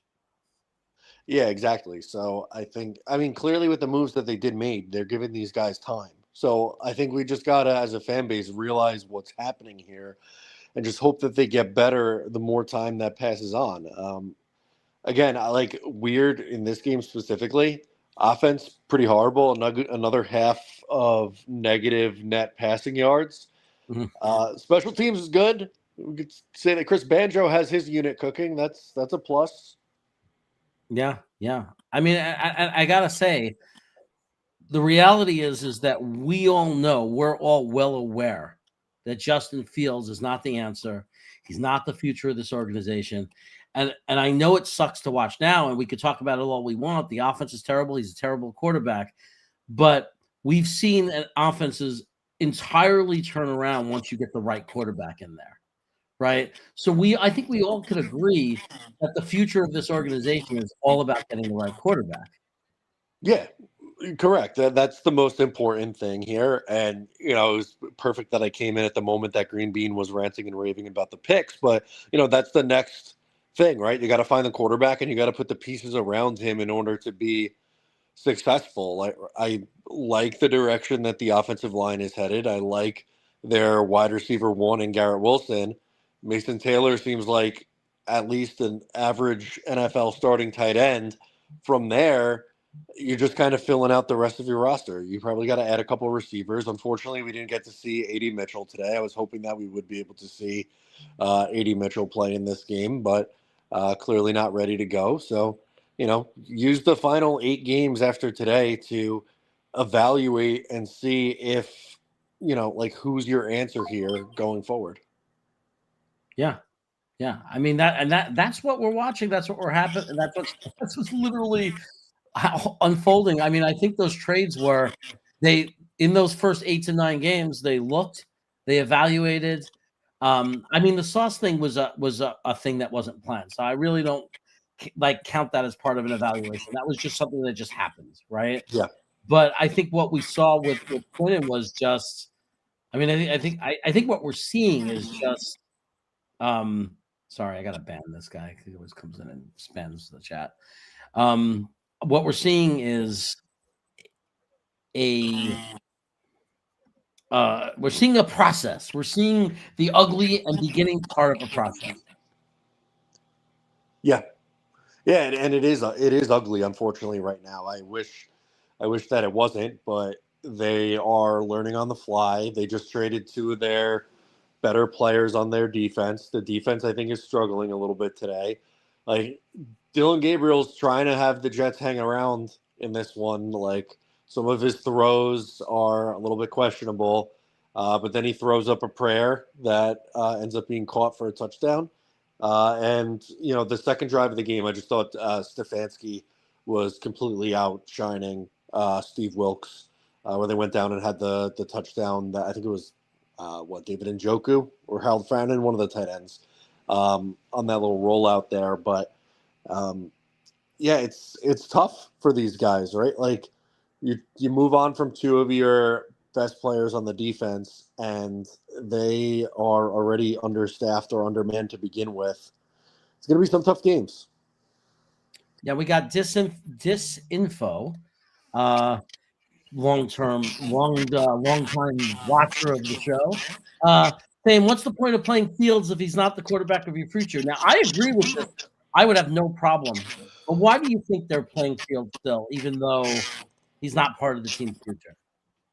I think for Glenn, he's trying to win games. Like, the fans could talk about whether or not it's good for the team to win games or lose games at this point of the year, but all 53 guys on the roster and the coaching staff, they're trying to win football games. And, I think right now he believes that if Justin Fields gives them the best chance to win. I don't know how healthy Tyrod is. I know he was back and practicing this week, but Fields was coming off a strong performance against the Bengals, so I wasn't surprised to see that he was starting today.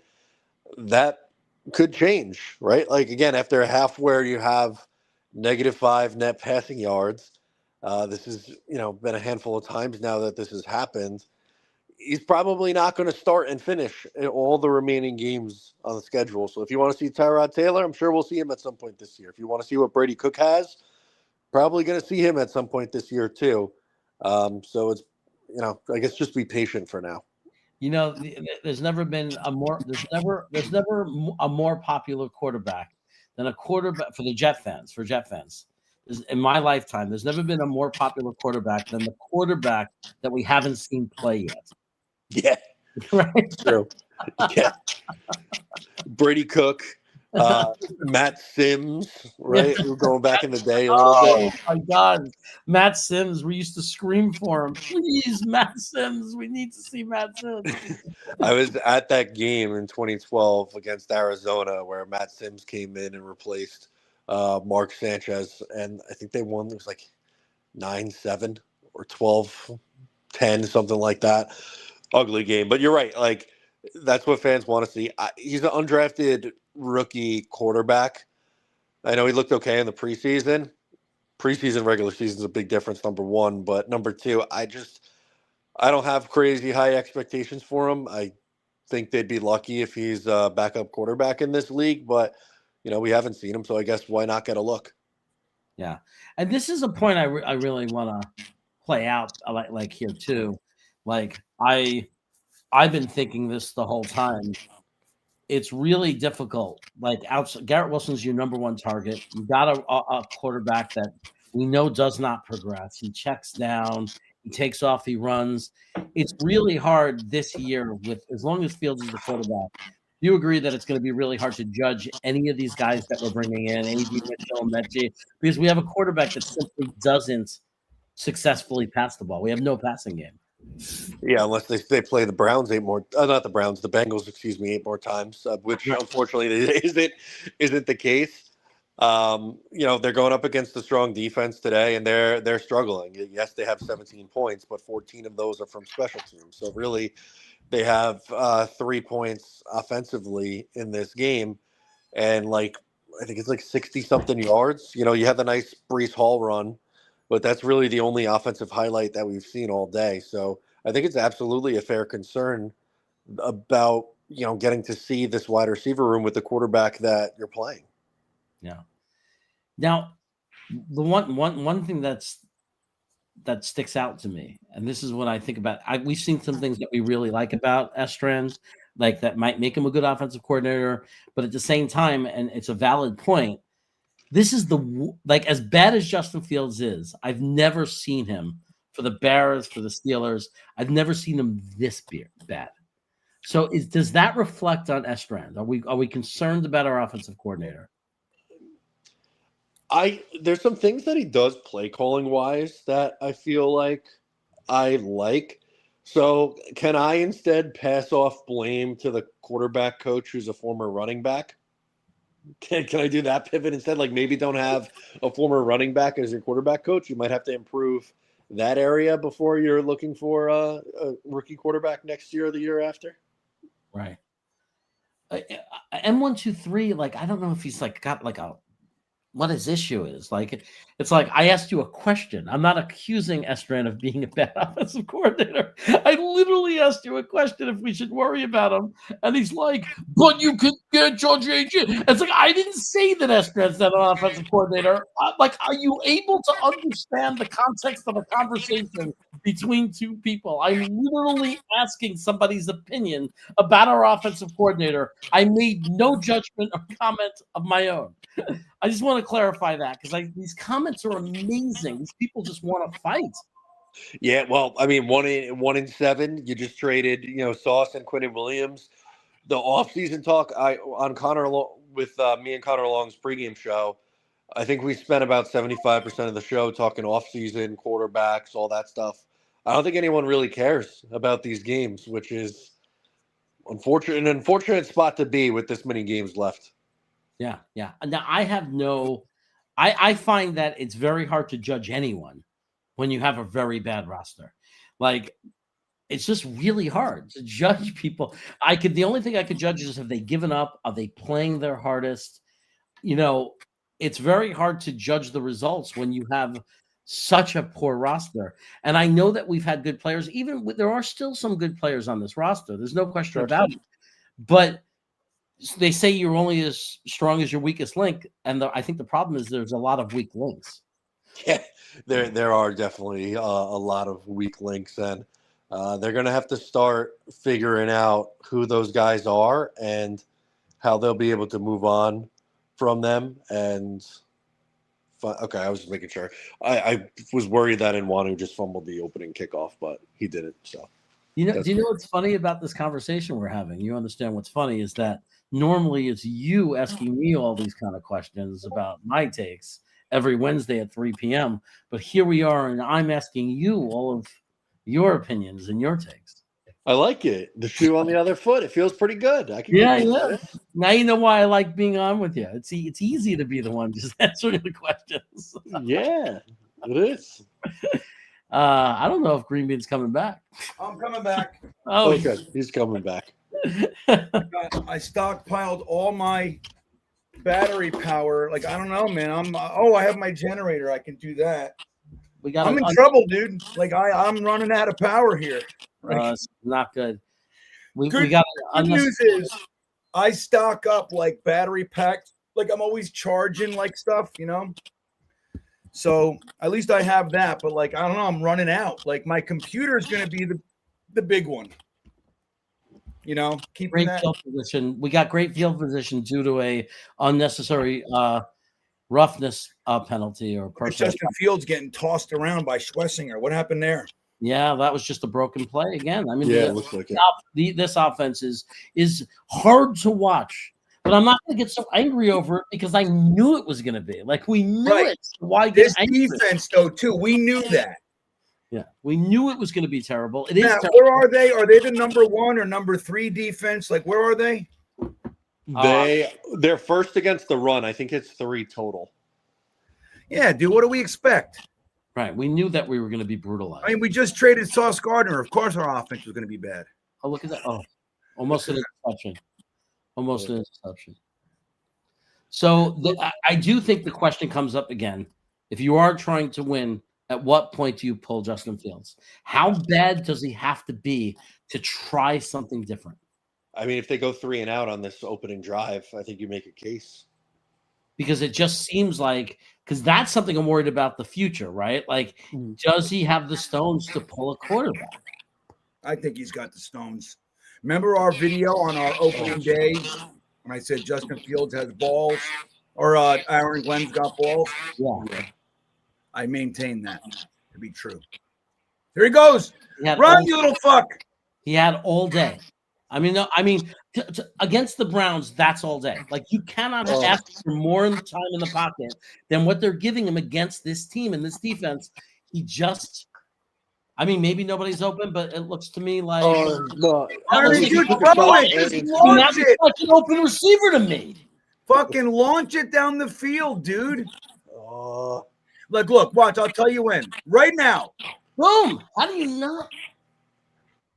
but also anticipation. You have to see the way the defenders are and know where your receivers are going to be going. You have to throw that. I love you guys. I want you to know that. I can't believe what we do for a fucking weekend thing that we do. And we get crap for it. We get crapped on. I know, and then the chat wants to yell at us. Everybody hates. It's like you can't make it up. They get can't make it up. This is what we do for fun. Right, we're sitting here doing this, and we get yelled at for it. Hey, did we do this one? Oh yeah, we did. Madman Rio. Okay. In fairness, we have a lot of generous, nice, kind people who really appreciate it. So yeah, Phil Adams is nice. Paula Bonner's nice. Well, Madman Rio gave you another super chat here. Did he another one? Oh, no, that's the same one. I never took it down. It's the same one. I never took it down, I guess. No, I just put it back up.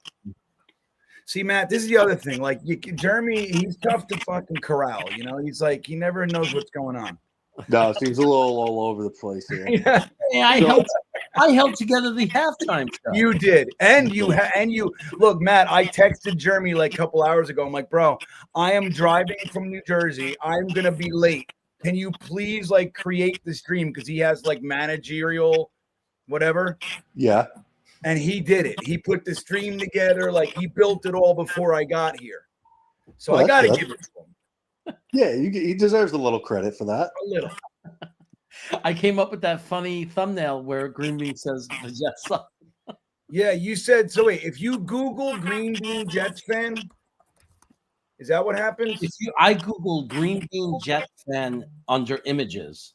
And one of the pictures, because I was looking to put you on the thumbnail, was the picture of you where it said the Jets suck underneath you, like you're saying the Jets suck.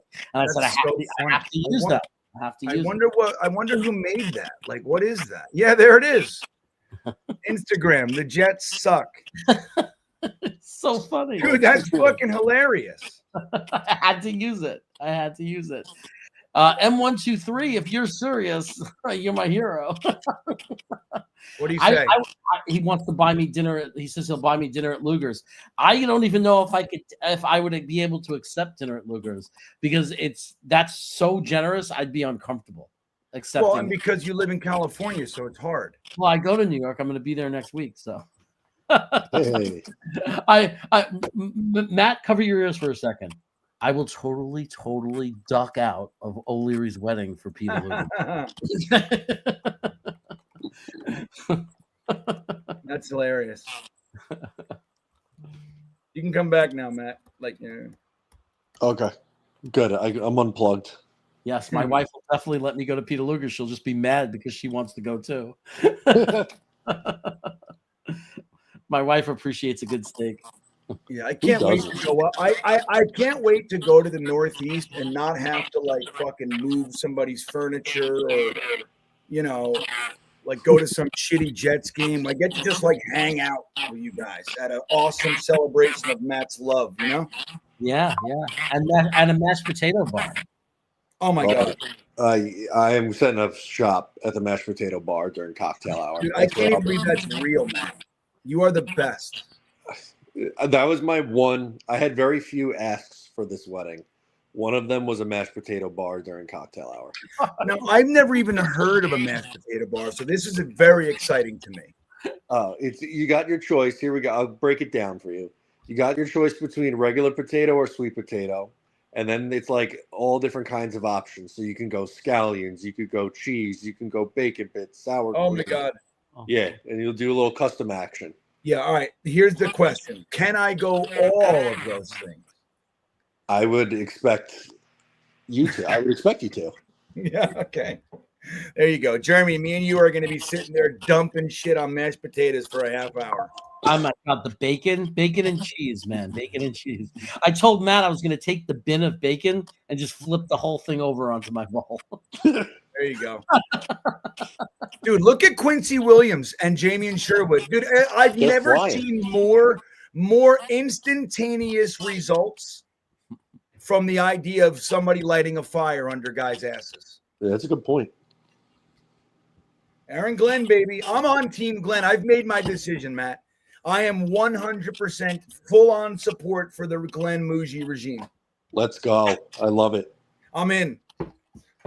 I'm riding the train wherever they want to go. I'm coming. Hey, Matt, are there any gonna be any single women there we could try to set Jake Asman up with? Yes, there should be plenty of single women at this. We should totally push him to dance with these girls. Oh, you know what we should do? Just tell her to meet us at the fucking potato bar. Yeah, I feel like there's a lot of single men, and by a lot, I mean one in Jake Asman. Well, I'm going to tell you what, you should tell all the single women, if you want to find a good man, there's going to be a strong concentration of them at the mashed potato bar. Yes.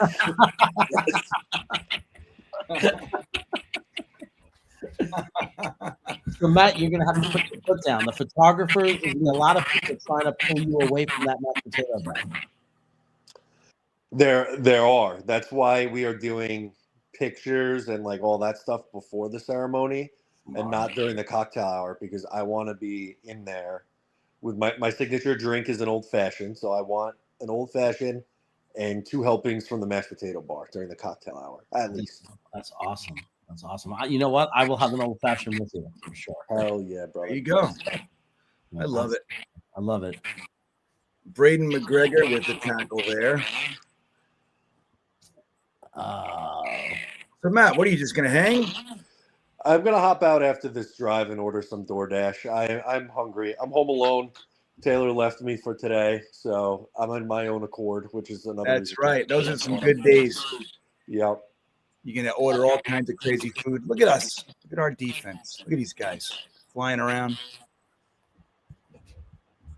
So John Salty Nuts Magoo says, yeah, but there are 5 great passing yards, dude.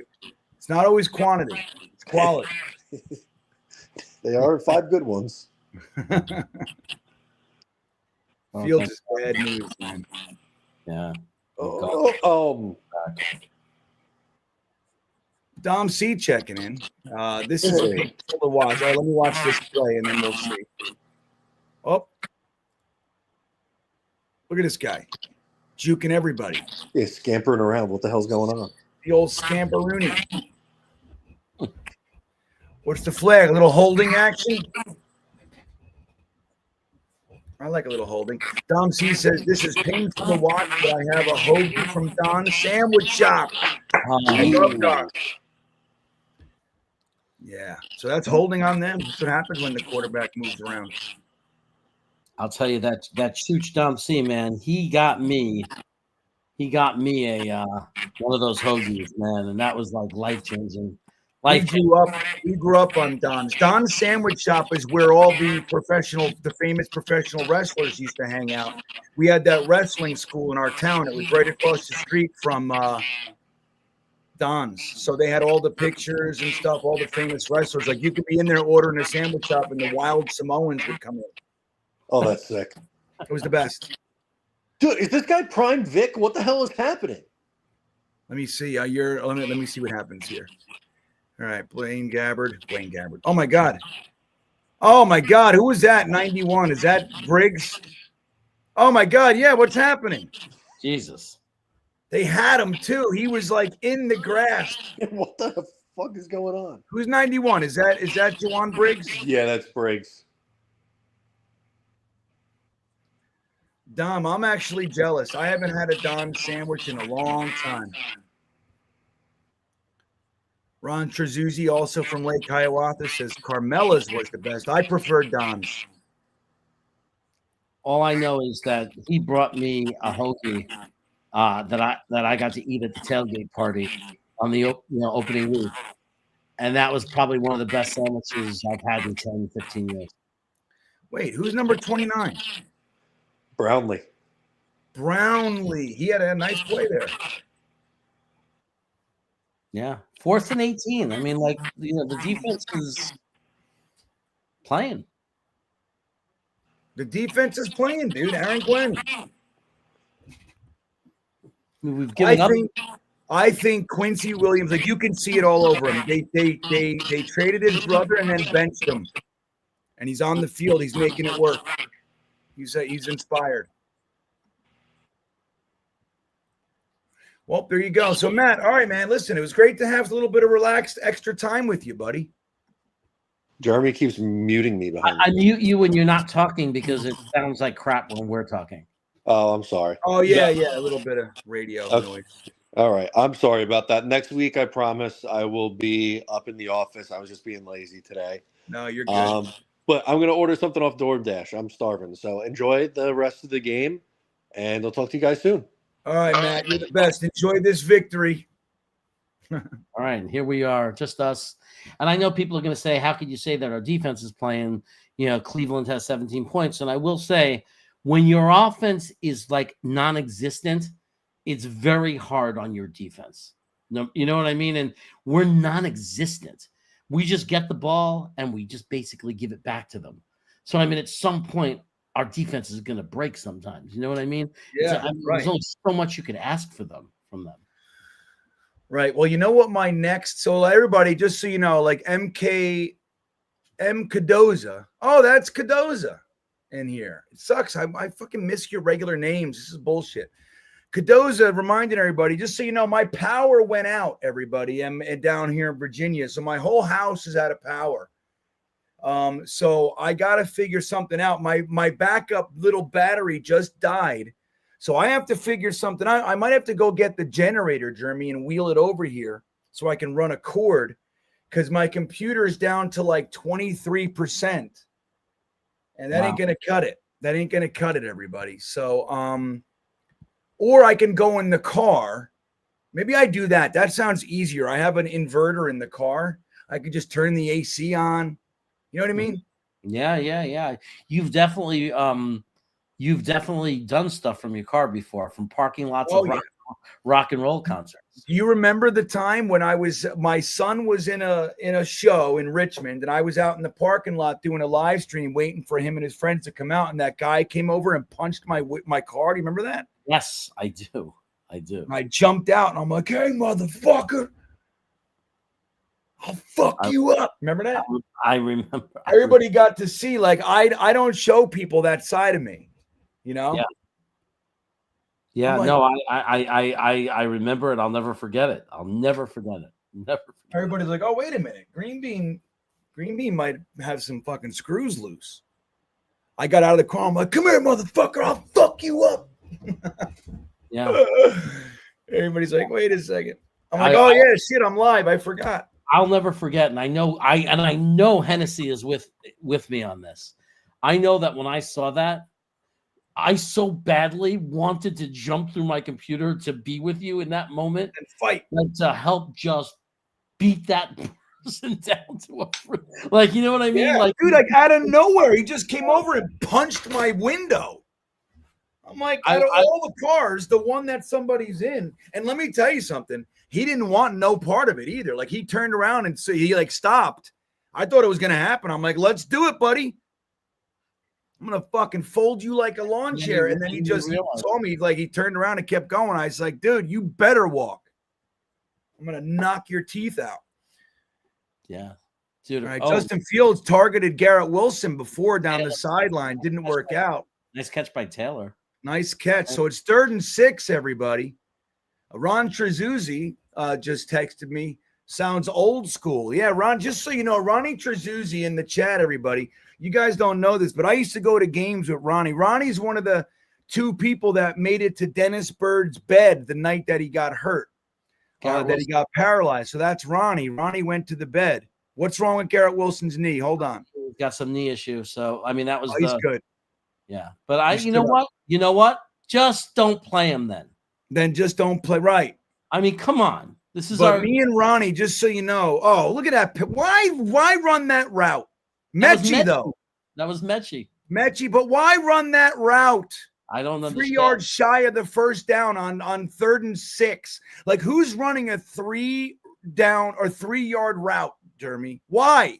Well, that's just bad coaching. I mean, like, in that sense, the bad play call. Let me just tell you guys real quick so I can cap my story here. So Ronnie and I, we went to many games together, and we would leave the stadium disappointed so many Sundays. And then Ronnie and I would look for fights. We were guys, me and Ronnie, I remember Ronnie one time had an umbrella. Or was that me that had the umbrella? I forget. We were going to kill somebody with an umbrella, Jeremy. You know, like when you fold up an umbrella, they're like very dart-like. You can stab somebody with an umbrella. Yeah. But yeah, me and Ronnie, we would leave the game and look for some Buffalo fan. We wanted to fight him. Me and Ronnie were not okay. That's not. I never go out. Omari checking in. Justin Frog Face Fields. No emotion whatsoever. Frog face. Omari, be nice, Justin Fields. He looking like the frog. Do you look like the frog? All right, I'm going to go get my generator. Jeremy, you got this for a few minutes? I'm just going to wheel it back here. Sure. All right, hold on. Let's move him so we don't have to hear him. He's probably pissed. Well, I didn't tell you to take me off. I didn't tell you to do that. But why am I off? Leave it on so people know that it's not just you being solo. Oh, okay. I don't want to lose everybody. We're gonna lose half the audience if they. Yeah, I don't want the audience to turn it off and go, "Oh shit, I'm not watching Jeremy." Billy would stay though. Billy would stay. Billy SBC. Oh, I think most people would stay. I don't know if Cadoza would stay, but everybody else would. I don't know if Ronnie would stay. Ronnie Trezuzzi. Yeah, I like this suggestion. Let's let Josh Myers play quarterback, and let's let Justin Fields play center. That's nice. Oh, I did that by accident. But it was nice to see John Mechie get his first Jets action. I mean, I don't know if he had any other passes. I didn't catch it. But it was nice to see. Yeah. I think, let me tell you something before I go get the generator. I believe that the two wide receivers that we got as throw-ins for these trades are going to be some of the best parts of it. I think Mechie and I think, Adonai Mitchell, I think, is the better one. But I think those two guys are going to be a part of our wide receiver room for a couple years, and we're going to like them. I think that they're going to be solid parts. Like, dude, Muji, without even, like, dude, all quiet like Jeremy. Like, he got all this hubbub about the picks and this and the money and the names. And meanwhile, he just completely remade our wide receiver room just as a sidebar. Crazy, isn't it? Yeah, I mean, look, we loved Mitchell out of college. We really loved him. And anybody who's saying, I see somebody already saying, like anybody who says Mitchell sucks balls just doesn't know football. Like, he's in his second year, 9 games into his second season. He doesn't know football. Like if you're sitting there saying he sucks, there's no way you know he sucks. Big sack. Who is it? Is it McDonald again? Who's that? Quincy Williams with the sack. Wow, or they're showing Briggs, but it can't be, right? Was Quincy. Look at dude. Quincy Williams is fucking positively inspired. Yeah. Dude, come on. You're gonna tell me what Aaron Glenn did with this guy this week? You trade his brother, you bench him. He looks like a man possessed. Now he's having he's having a pretty good game. Let's see who really sacks him. Oh, that's Quincy. No, he went in there and got him. And that's what I want to see. That's what I miss, Green Bean, like with that for the last 4 years, is just having a linebacker who's able to just go in for the blitz and get a sack. Right. Can we have that kind of linebacker? Can I see that kind of linebacker? Who's that? With the tackle, quick tackle. That was Brownlee? Brownlee. Yep, Brownlee again. Dude, I'm telling you, man, we're remaking this team, everybody. 3rd and 17. Now, what I'd like to see in the future is this is the kind of like situation where you can get turnovers because you're forcing them to throw. That's right. Now I'm going to watch this play and then go get the green beanerator like Ryan Gosling says. All right. Dude, you guys liking the remade Aaron Glenn defense here? Look at this team. It's like everybody, it's a whole different feel, dude. Aaron Glenn's going to change everything, man. And did you see that kid in the poncho? Die hard. What in was a poncho watching this team. Cold. Look at this. Fuck, dude, they're getting all nervous. See that? Delay a game by the Browns. Yeah. Dude, we got them backed up, Jeremy. We got them all fucked up, man. We're breaking their spirit. That's right. Bradigan knows. Bradigan's like, so you say that his moves were stealthy? Damn right I do. Brad's good, Bradigan. If one of those wide receivers works out and plays a valuable role for this team, that's amazing. That's great. That's right. Just one of them. All right, here we go. 3rd and 22. Here they come. tosses it. Come on, guys, don't let him run. Look at that. Oh, nice. Okay. Tony Adams with the fucking heat-seeking missile. Njoku, you thought, what are you looking? What are you looking at, Njoku? What do you got? Nothing. Bucko. You got Fuck tackled, Bucko. All right, I'm going to get the thing. All right, let's E-Boogie checking in. Time for a safety. Who doesn't love E-Boogie, huh? Does anybody remember what that's from when I say Bucko? Does anybody remember who said that? What character? What is that? What movie? Breakfast Club. Alice Sheedy's character, whatever her name is. I don't think she says Bucko. Yeah, she said it. She goes, so that's right, Bucko. I don't know. Jeremy, I'm pretty good with that movie. I don't know if Bucko's in there. I swear I thought she said Bucko at one point. Look at this return. Oh, Jeremy. Look at this. Wow. Look. Oh, go down now. Did he fumble it? You son of a bitch. Okay. I said go down now because I was worried about that. I go. Look at Garrett Wilson. He's like, I'm going to go over here and ride this bike. We're having a fun time. We are. We're having Everybody's fun. All right, I'm going to get the green beanerator. Okay. Now I'm thinking anybody who didn't take the Bills yet in the week on Survivor League, they're going to lose if Dolphins win, right? People are going to get eliminated because of the Bills. But how many people haven't chosen the Bills at one point this season in my Survivor? I don't know. All right, so here we go. It's commercial. We got a lot of people in the chat. We got A-Lab Studios who comes in. I got to leave this on for when Green Bean gets back. Thank you for the super chat. Ablab Studio says, I got to say, we're tackling with some heat. Richie Cunningham says, Bucko. Oh, Richie Cunningham does say Bucko. That's right. Richie Cunningham says it to Fonz once, right? Bucko. That's right. Maybe I'm wrong. Maybe it's Richie Cunningham. But there is a scene where Sheedy, the character in Breakfast Club, says something to someone. Like she snaps at somebody and says something like that. So I'm just saying. But we are tackling with some heat. So what I want to like say something, because we've been complaining about the tackling. Are the trades, is the benching of Williams, are these things starting to make the locker? Are we having a change in culture? Are we having the development of an understanding that in order to play for this team, and I know we're terrible, I'm not saying it's going to lead to wins right away, it's going to fix the quarterback problem, but are we at least having a change in the locker room that players on this team are going to understand that you must focus and tackle, and you must play alert and not half-ass? Like, is that going to happen?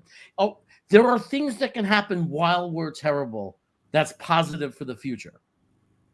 Like, we could be terrible, we're losing, but there are changes happening that are going to eventually impact the future when we get the right roster and personnel in here, right? And what do we want to do? What do we want to be?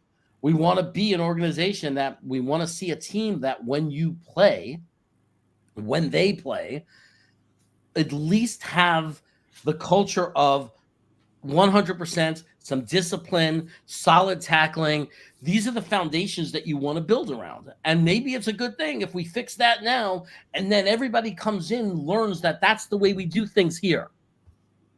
That when you come here, you tackle. When you come here, you're disciplined.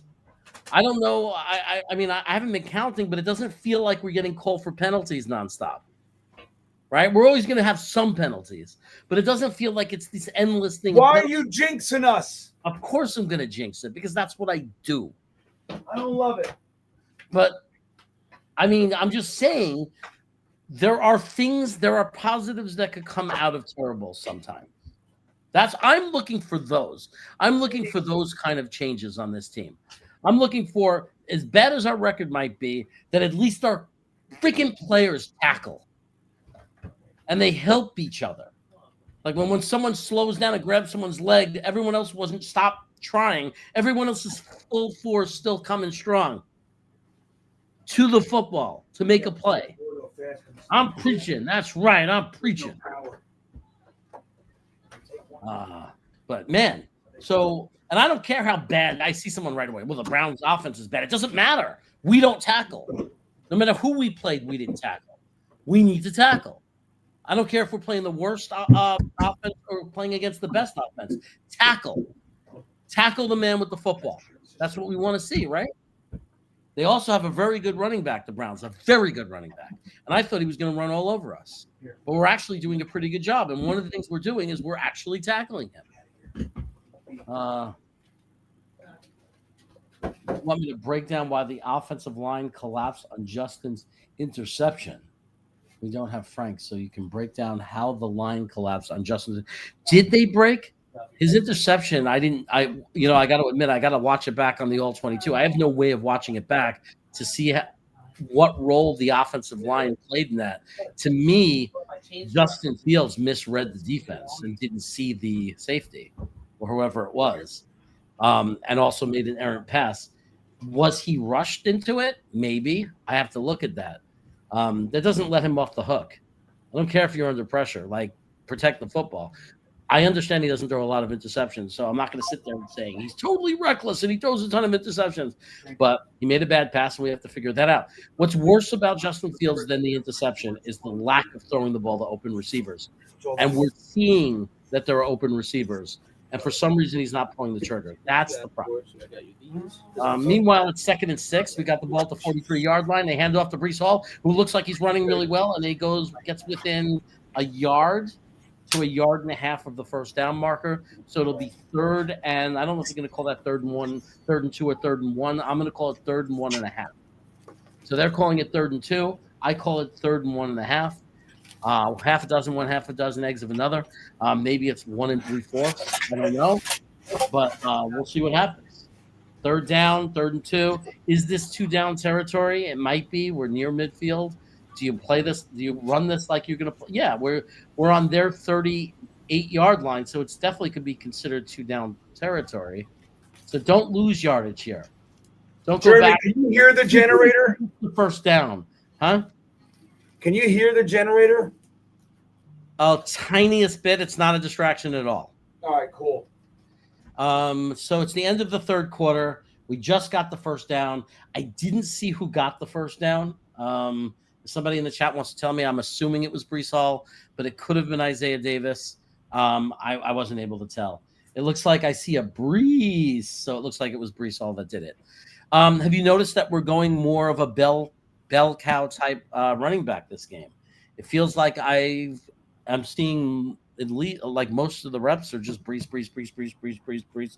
So that's a little bit of a change from what people were thinking and saying in the off season, that we're going to be this 3-headed monster. I know one of them got hurt, but we're not even a 2-headed monster. Let's see how it looks.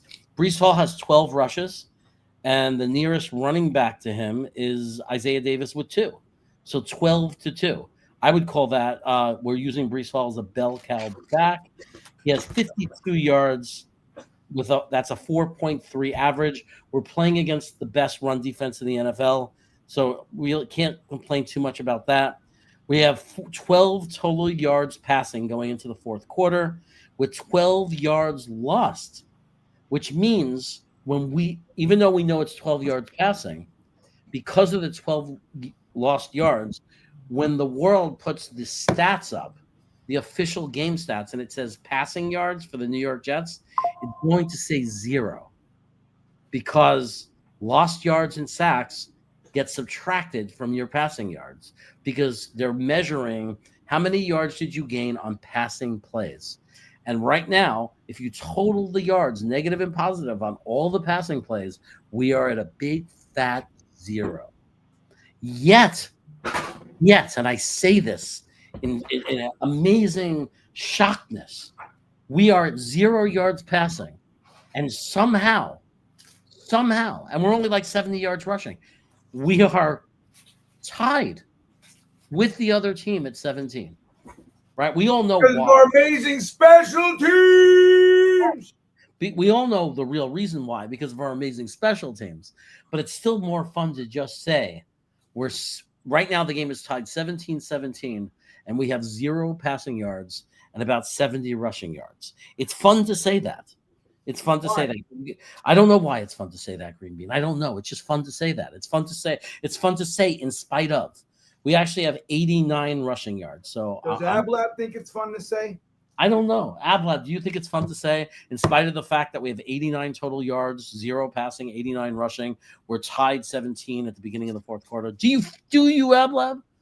Let's see. We have a chance to pass the ball and get into the positive right now. Fields runs. He flips it to Mechie, who runs 80 yards backwards and now is running forwards, and I doubt even made it back to the line of scrimmage. Why is Mechie doing that? Well, he was running the play they called. I promise you that. Maybe he didn't have to go that far extra backwards. I don't know. Who am I to say? But let's see. They should be using Arian Smith on plays like that. Oh, my God. Look at him. Not very good, Mechie. Not very good. Someone says, Ronnie says, I don't think it's fun to say. Well, I say it's fun to say. I say it.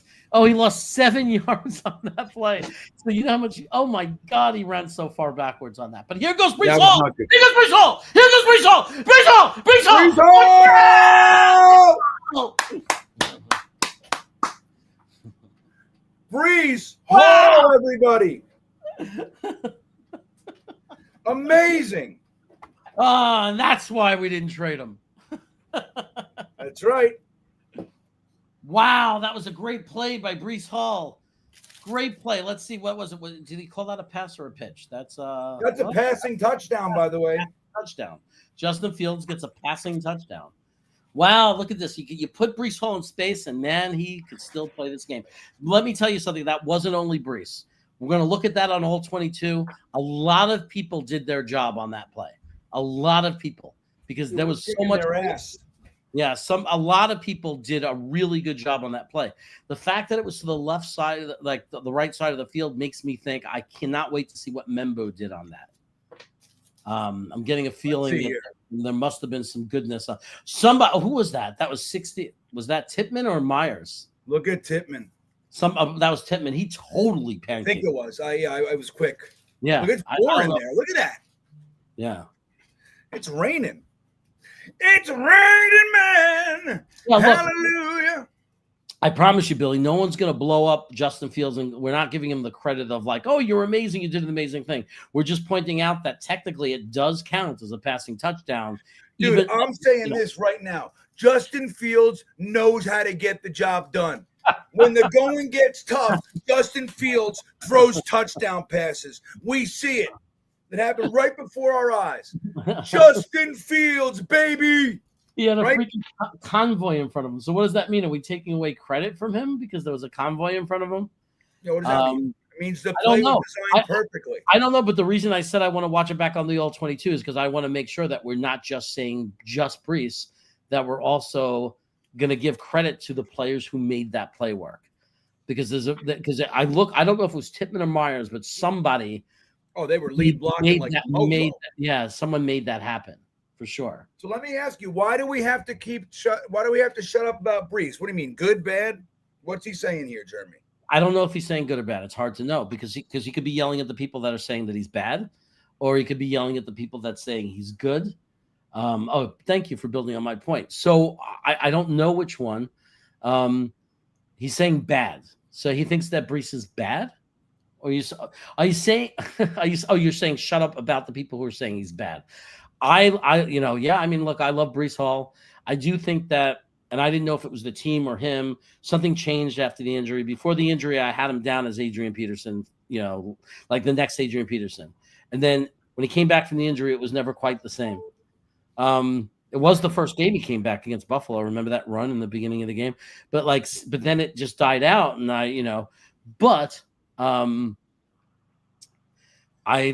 like Breece Hall.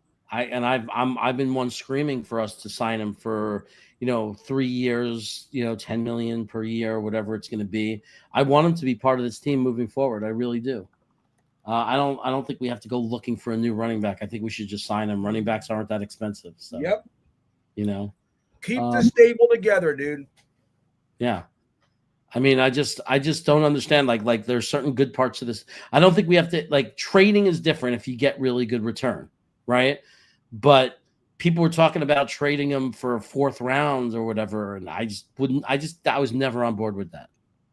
No, me neither. It's like there was a mindset of like get anything you can for him. Why? Right. Like what was so bad about him? I mean, it's not his fault that teams are putting 9 guys in the box because we don't have a quarterback. I mean, and that's been a big part of the problem. When you have defenses say, we're not afraid of your quarterback.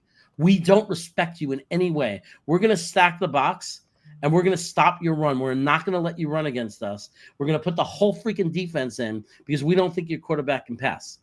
Well, if your quarterback doesn't respond to that and play well, what are you going to do? You have to force those defenders out of the box by passing well. Right? You have to establish a passing game and say, if you put 8, 9 guys in the box, we're going to kill you. You have to stop the defense from being allowed to do that to you. It's just that simple. So there you go. There's that.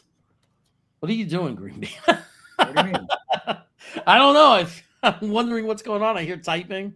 Like I'm just replying to some comments. I'm like, I just got everything plugged in. So I'm now charging my phone, charging my computer.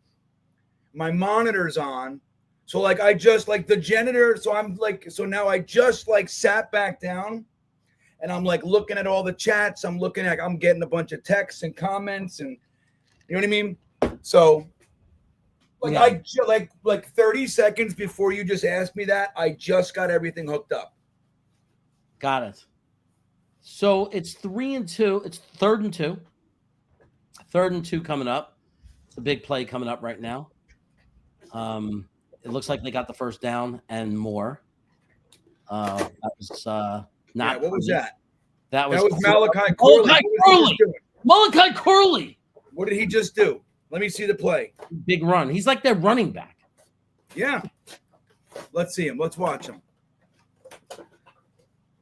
Yeah, look at that. Fucking running through tackles. I'm telling you, there was no reason to get rid of this kid.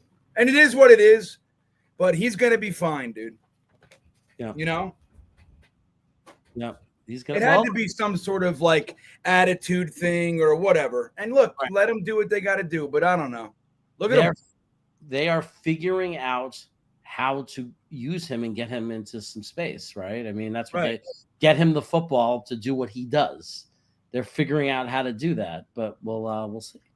We'll see. It's weird. They're using him like really. He's got an 80 number, so you would think receiver. I mean, even when he's really more of a running back term, right? Well, and when they're giving him those runs, they're lining him up like a receiver in the slot, and he's coming in motion. Gotcha. Okay. 24-17 Jets in the 4th quarter, dude. Right. We got to hold them to a field goal if they're going to score here. All right. Come on, guys. We can't just let them come back and score a touchdown. I mean, we got to show some grit here. Yeah. The defense has been playing hard. It's time to keep it going, everybody. You got to keep it going, Jets. Unless somebody told them, hey, we really don't want to lose. You made your point. We don't want to win we don't actually want to win, so. Hey, you know what I look at this game as? Guys, we are watching game 1 of the team being made in AG's image. That's what we're watching today. This is game 1, Jeremy. You're such a way with words, Green Bay. I love you.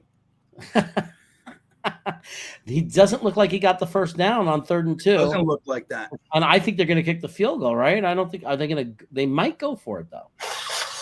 They might go for it. It depends. There's no Quinnen Williams on this team. He's going to go. Stefanski's like, are you fucking kidding me? Why am I behind playing the Jets in the 4th quarter? What the hell's going on? Yeah, Miami is killing Buffalo, Mike. They're actually demolishing them. I love it. That's going to eliminate some people from my survivor pool, probably. Get him! Will McDonald! Will McDonald. He got fucking 5 sacks, dude. I think that's 4. I think that's right. 4 How many sacks does Will McDonald have today, guys? That's unbelievable. 4 sacks. Dude, this is fucking incredible. I'm telling you, man, this is an historic game. This is the game, guys. We're going to back it up. This is the game we saw for the first time. I mean, I can't remember a time in our lives back-to-back kick return touchdowns in the same game, but back-to-back. Will McDonald has 4 friggin' sacks. 4 sacks. And this is after trading our 2, quote, best players. Yep. This is amazing. It must have been on special teams, but do you know that Thomas Hennessy has a solo tackle today? Look at this guy. Jeremy. Breece Look Hall. at Breece Hall. Breece, go. Oh, that was beautiful. Breece Hall's like, I've had it. I'm ready to show the NFL I am the best. I'm a man. He has 42 yards receiving with that 1 touchdown catch. He has 82 yards on the ground rushing. Breece Hall, everybody. You said it's Chris Bradigan. Breece. Okay. That was beautiful. Again, we got to see who launched him, though, right? It's a team game, guys. And that's why I love going back to the old 22 to see what happened on these plays. Guys, this is game 1 of the Aaron Glenn era. I'm telling you. I feel it. Doesn't it feel different, Jeremy? It definitely, this game feels very different. There's just no question about it that this game feels very different. There's a lot of, stepping up there and stopping them on 4th and 1. Yep. Finding a way, special teams. It's about finding a way to win games. Part of the problem with this team is that we don't know how to win games. We don't know how to win football games. Right now, we didn't win yet. It's not over. But this is un-Jet-like. This is when we're usually finding a way to lose. And right now, we're trying to, instead, it looks like a team trying to close the door. So, look at this. Fields takes off, gets first the first down, baby. Wow. And the penalties, right, are mostly on them, not us. And we got a super chat here. I don't know if you saw it. This is from Edutain Me. Hell yeah, love him. He's Canadian. He's been very, very active in the chat all game. He's always active. He's great. We love it. They're not playing comfortable anymore. Who's not playing comfortable anymore? The Browns? Because they're not playing comfortable. Oh, you mean like they're not comfortable that they have their jobs and it doesn't matter. Right. Like they're playing like guys like, if I don't perform, I'm out. Hey, I see. Joe the Comics in the chat. Yeah, they're playing for their jobs. That's what he means. They're playing for their jobs. And that was the cultural change we needed, right? We needed to be like this, what we wanted Aaron Glenn to establish, if he's going to be the coach of the future. The one thing that we could see what he's trying to do, at least, because I don't want to like trigger everybody. But what he's trying to do is create the kind of locker room where you cannot come to this team and play lackadaisical. No, that's exactly right. Everybody was okay with losing, dude. Oh, come on, Breece. Fuck. Bad play. Yeah, they read that one. He had one guy to beat. If he could have just beat that guy, he would have made something out of it. But yeah, that sucks. Yeah, they had it looks like they had Ruckert in the backfield with him playing fullback. He did his job. He took his guy out. Nothing to do with him. They just read it. They read that play, man. They were all over that. They had like their whole team was on that. So now Davis is in. He's a decent receiving running back, but he takes the ball. They hand it to him.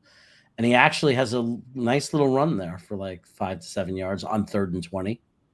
That was a field goal run. That was let's not do anything stupid. Let's just get the 10-point lead with 6 minutes to go in the game. What's up, Hey, did you get the super chats from like Joe the Jet G and Hexen and all those?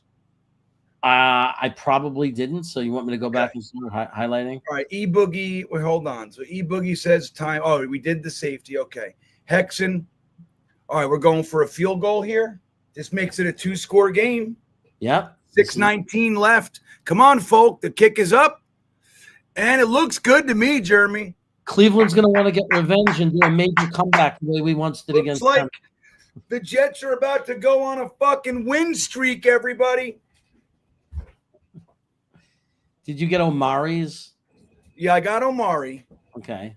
So Hexton says, I've seen enough. Pay Brees Lightning lots of money, please. Dude, I'm with it, man. Just sign them. Extend them. Say, look, dude, we're tired of the whole, I don't want to be here, this and that. Look, we're changing the fucking culture. We believe in you. We want you to be the feature back. We love Braylon Allen. We love Isaiah Davis, but this is your team. You know what I mean? You're the fucking main back. You're the feature. You're the bell cow. And we're going to run this offense through you and Garrett Wilson. We're going to get a quarterback. We got most of the offensive line built. Like, we want you to be part of this. Pay them. Extend them for 4 years. And just fucking keep the guys that are worth something around. You know what I mean? Yes, you can get a new running back every year. That's fine. You keep them around. Now we're talking about the running back stable having year 2 in the offense. The offensive line's year 2 in the offense. You know what I mean, Jeremy? That shit's worth something. We changed in the last 4 years. We changed the offense. We had 3 different offenses here. Now, you could say that going from Hackett to Downing was still the same offense, and that's fair. But it was a different, different offensive coordinator. And really Aaron Rodgers was kind of fucking running the show, and it was all weird. But, dude, continuity. It's time to just commit. Guys are valuable. Who's worth something. Now, you don't overpay him and blow the door. You give him a real contract, real money, show him he's fucking valued, and say, look, wipe the tears out of your eyes. We need you to be a man, step the fuck up, and you're going to weather the hard times with us, and we're going to start fucking winning some championships around here. That's what you got to do. And you keep him, Jeremy. You keep him. You keep Isaiah Davis. You keep Braylon Allen. You keep those 3 together. I love Nwangu as the 4th, and his, with his role being like, the primary kick returner and all that. Like, you got your role, dude. You're RB4 and you're the fucking kick returner. You're a gunner on special teams on the other side. You know what I mean? Keep the valuable players together. I'm with you, Hexen. Absolutely. Joe the Jet G says this team has no hope for 2 years. I disagree, my friend Joe. I think it's time. Go on a run right now. Go surprise the Patriots next week. Show them that we came to show them that we're Rocky Balboa. I know they're Apollo Creed. They think they're going to beat us up. But guess what? We got a left hook that we're bringing to the dinner. Here we go. Get them. Look at this. Special teams on fire, Jeremy.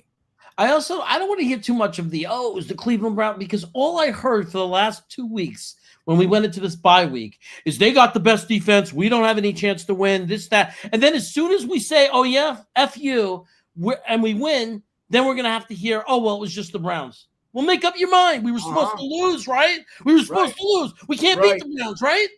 That's right. I'm with you 100%, dude. Before the game, we're going to get shellacked. We got no hope. Then we beat them, and we find, oh, it's just the Browns. Oh, it's just the Bengals. Yeah, so what? We're just the Jets, dude. We're a 1-win team, okay? Don't forget who we are. We're trying to climb out of the muck. Get them! Look at that. Was that fucking Michael Clemens? That was Jermaine Johnson. That was Jermaine. JJ, do the accent. Where's the accent? Look at all these sacks. Come on now. Hamada. Ablab checking in says, play him with Gang Glenn grit. Fuck yeah, man. Gang Glenn. I love it. I'm on Gang Glenn, Ablab.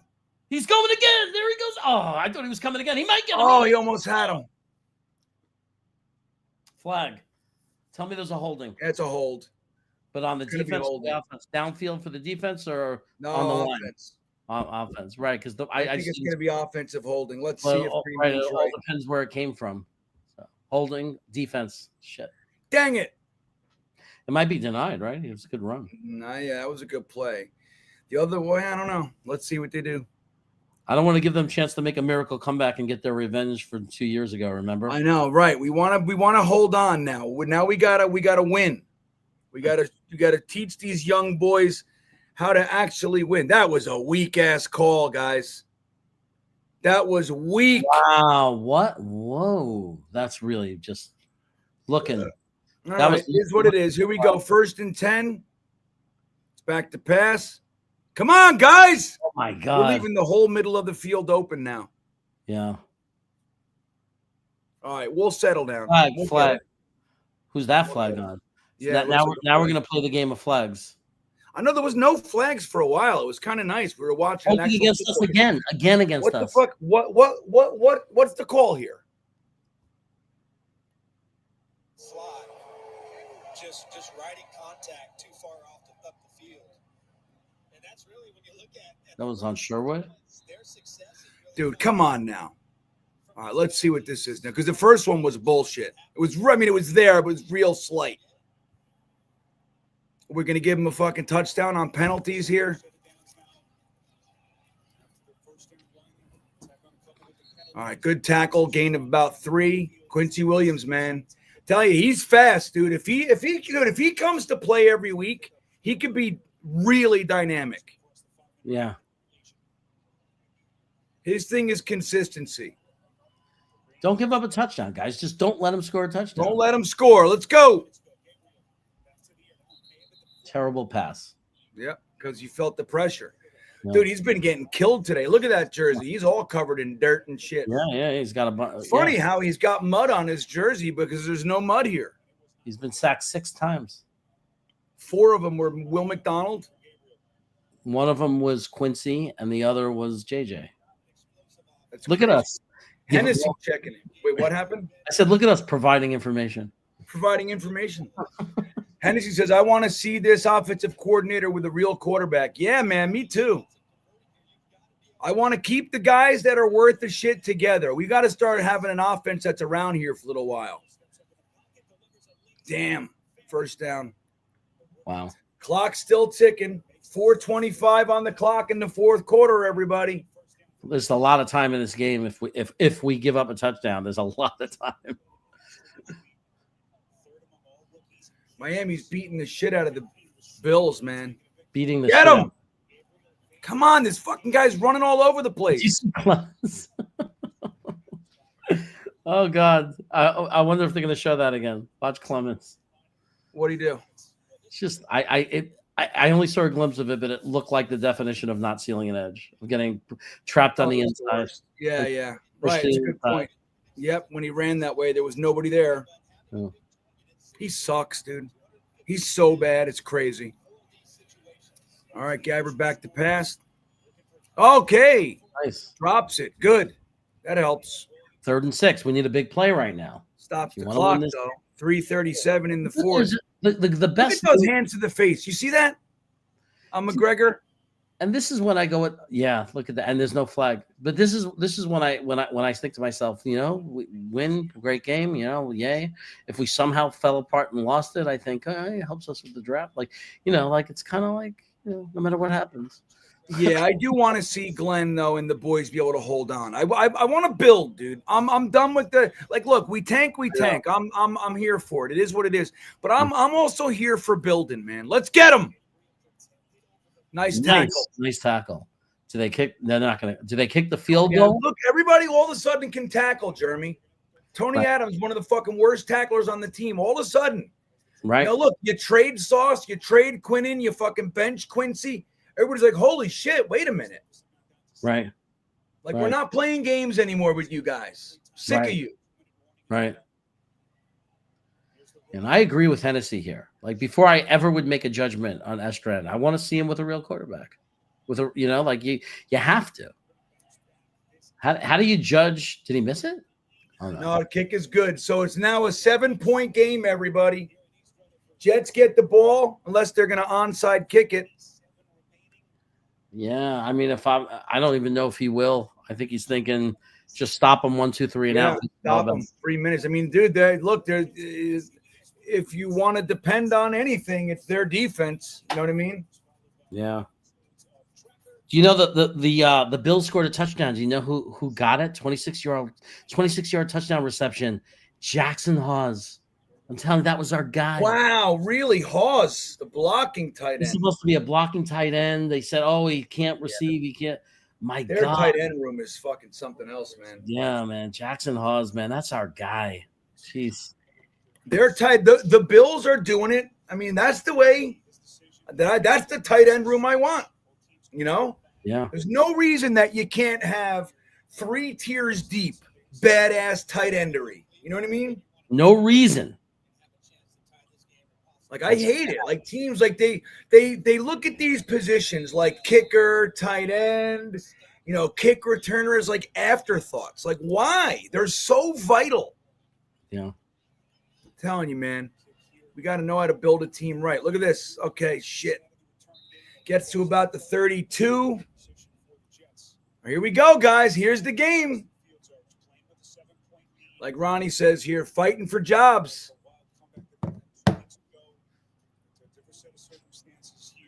Edutain Me says Quincy looks different. This is bringing something great out of him, like he heard Bart Scott this week. Well, dude, that's the whole thing. This is what we're talking about, accountability. And like, look, it takes more than 5 minutes for culture change to take root, guys. And this doesn't even mean that from this point on, we walk off and they lived happily ever after. It doesn't mean that. But you can see the difference. You can see it. It's right before our eyes.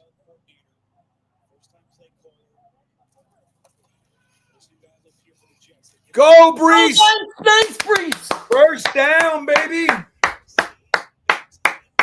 Give him another 11 yards, tack it on. Oh, I'm surprised they're not calling a timeout. They're going to let us just eat the clock down. They have 3 timeouts. I mean, obviously they're going to use them, but you think they would have called a timeout. To get a first down. Right on, baby. So let's take a look right now. Brees Hall has... Yeah, Bus Girl, you're right. It was very smart for Brees to stay in bounds there. That was huge. Yeah, 72 yards he has right now. That was before that run, so he's got about 83 yards. 4.8 yard average. He also has 42 yards in the air. I'll tell you what, man, our passing game, outside of Brees, listen to this. Brees has 1 42-yard reception and a touchdown. Literally, no other person has more than 1 catch. Mason Taylor has 1. Isaiah Williams has 1. Mechie has 1. Isaiah Davis has 1. And Ruckert has 1. Collectively, Jeremy. Yes. 54 yards passing. Justin Fields, dude. What is that? It was all that play, too, from Brees. It was that behind the line of scrimmage pass. That is our offensive coordinator. Go, Brees. Look at him, Jeremy. Whoa. Nice. Stay in bounds. Smart. Staying in bounds. He knows. He's smart. Right. Oh, it got you to the 2-minute warning. You should have just taken the yards on that one. Maybe he's not so smart. Oh, yeah. Well, He's overthinking it. Yeah, I'm with you, W. Let Garrett heal. There's no reason to play him. yeah, it just doesn't make any sense. It's like if there's any risk of any of your players as far as injury, like if it's the playoffs, if we're in the playoff run, if anything real, you let the guys be warriors, of course. You let them fight. You let them do what you're going to do. This is your money guy. This is the guy you kept. We have him for 5 more seasons after this. You just protect him.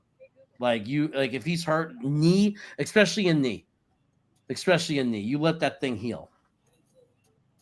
Right. How many times I've seen them people play guys with like these kind of banged up knees, and then they end up like RG3 is the perfect example, man.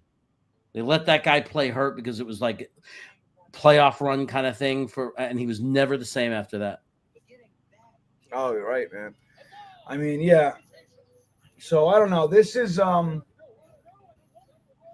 pretty exciting here. Look at the defense. Will McDonald has 4. He has 5 tackles. 4 of those are sacks. Wow. It's crazy. Quincy Williams also has a sack, as does Jermaine Johnson. So 6 sacks on the day, fellas. Touchdown Dolphins. So the Bills now, it's a blow. Like they're down 29 to 13. It's going to be 30 to 13. Wow. Who could have I don't have the score up. Oh shit! I guess when everything went to shit, my window went down. I never put the score back on. Jeremy, you didn't tell me. No, I thought it didn't work. I thought because of your situation. You don't know. You're supposed to tell me. Sorry. Here it comes. All right, guys. Well, I'll take this opportunity to remind you about the amazing Sleeper, which, by the way, Jeremy was telling me on the Sleeper fantasy app, Jonathan Taylor is quite literally winning Jeremy's entire league. He got 244 yards today. Did you guys know that? He's definitely winning the league for me this week, man.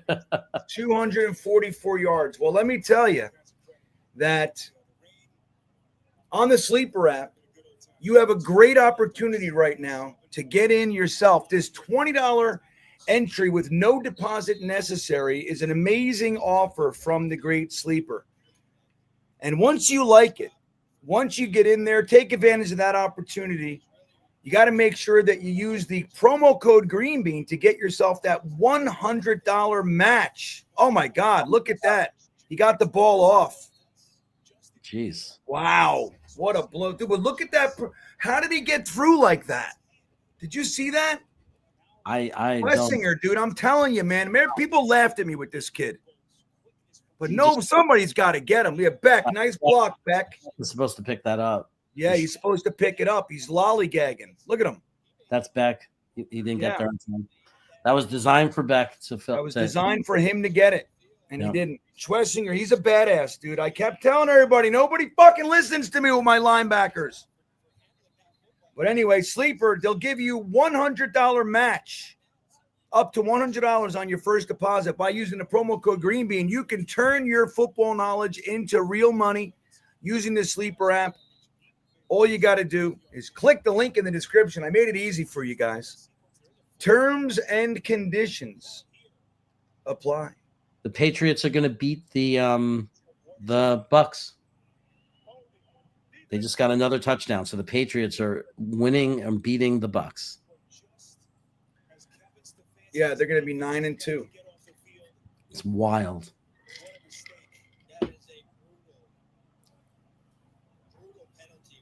Or 8-2, maybe. I don't know. So we're going to be 1 and. We're going to be 2-7. Well, hopefully. Let's see here. We got to. I mean, we're not looking good right now. Our offense is really choking the chicken here, Jeremy. That's true. I don't want to. We shouldn't count our chicken. Why wouldn't he throw the ball? Like, why did he do that? Why did he slide like that? What is that? Forcing them to use their timeouts, I guess. Yeah, I guess. Okay, yeah, that's what's going on. Meanwhile, we have 1st and 10 for some reason, so I guess there was a penalty. 1st and 10 somehow. Look at this. It was a holding or something like that. Yeah, look at that. I'll take it. Yeah, that's the clock. That really hurts. Ball popped through for 4 yards. Looked like he was going to get none. They have to call a timeout. They got to be done. How many timeouts do they have? They still got 2. No. They're just using their second one now. So now they're down to 1. They used one before, and now they had the 2-minute warning, and then now they have this one. But they're going to have to use them both, and we're going to be able to run off a lot of time. One more first down, we won the game. Let's just say that. We're a first down away from winning the game. And it's 2nd and 7. They gave Brees 3 yards on that one. I thought he got 4, but as much as what people want to tank, I do want to say the Dolphins winning and the New Orleans Saints winning kind of helps us, right? Because those are teams that didn't gain more ground on us. So you know what I mean? That we don't just totally throw the draft away because of that. Yeah, look at Brees Hall up the middle. Good. He gained some positive yards. Yeah. Gives us a chance. Right, I want to remind everybody, we'll be hanging out for the Aaron Glenn post-game press conference right here. We will. I'll be watching that. get our thoughts, feelings, opinions. We'll express them together as a unit. But if we do hold on to win this game, this will be a 2-game win streak, guys. We haven't seen one of those in a long time. Did we have any of those last year, Jeremy? Did we win 2 in a row? Yes, we did. Early in the season, we were at one point 2-1 last year. The Giants were up 20-10 with 4 minutes to go. They are now up 20-17, and the Bears have the ball with 2 minutes to go in the red zone. So that would be an epic meltdown. Really? Oh, come on. That was almost like a give up. Shit, we got to punt the ball back, Jeremy. They should have designed something for that. I know. You try to get the first down. You win the game with the first down. I think they're trying. I know, but it's too lollygaggy. It's too pussyfooty.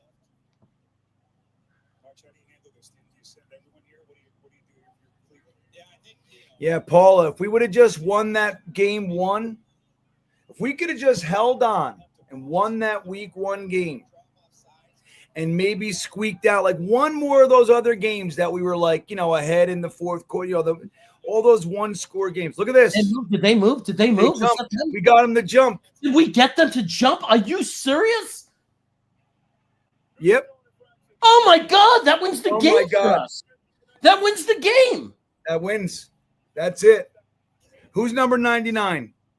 Let me see this. Let me watch this. Wow. Oh, my God. Look at Aaron Glenn. Look at that. That never worked. He's like, it worked. It never works. He goes, oh, my God. Look at him, Stefanski. You don't think Brown fans are saying enough with this guy? I don't care how smart he is. You don't think the Browns fans are done with that coach? That team, that's what we talk about. That's what we have to fix on our team. Because you don't want to ever be the team that doesn't have the discipline, that you actually fall for that. Remember that game against Buffalo? CJ Mosley jumped over the whole fucking pile. Like it was obvious they were trying to jump us, call us off, draw us off, and he jumped over. I cannot believe that we were able to win the game based on the quarterback play we had. Yeah. Well, that's what happens when you score 2 consecutive kicks, kick returns for touchdowns, man. I'll tell you that. Dude, we got the flag. I can't even believe it. Wow. I can't even believe it. Guys, we're on a 2-game win streak. So just so you know what we're looking at right now, we are looking at a team on a 2-game win streak that just beat 2 straight Ohio teams. We're stomping a mud hole through the fucking state of Ohio right now. We also have a reinvigorated and inspired defense because Aaron Glenn lit a fire under their ass by trading our 2, quote, best players. 2-game win streak, 5 first-round picks, 3 second-round picks, all in the same day. That's what's going on here, everybody. So like I said, stick around. We're going to talk. We're going to watch the Aaron Glenn post-game presser. But, Jeremy, what do you think about this? I know there are people that are going to be very angry. They want to tank. Fuck 'em. We've got 5 number 1 picks.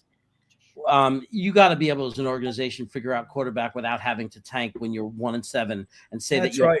You can't start saying we can't be at a point where we're rooting to lose the 9 last games. I mean, right. if we're 1-14, 2-13, and you say you want to lose the last 2 games, I'm right there with you. But you can't sit there at 1-7 and with the first-year coach and say what we want to do is lose the last 9 and go 9 games, right? I can't be okay with that. I have to look at the positives. There was a lot of positives today because Aaron Glenn benched our linebacker, who's been very good. He was, made the Pro Bowl last year or 2 years ago, and he benched him. And then the guy came out and had the best game of the season, and that shows a resemblance of the Parcells type of coaching that I got to experience and you got to experience over 25 years ago. And it's very, very welcome back for this organization. For whether he ends up being the coach or not, that you can't deny that it's a good sign that he's bringing back a culture in this locker room. And this was an indicator of that. Yep. I think that's well said. It's like, look, now if we end up losing out and all that, fine. So be it. It helps our draft position.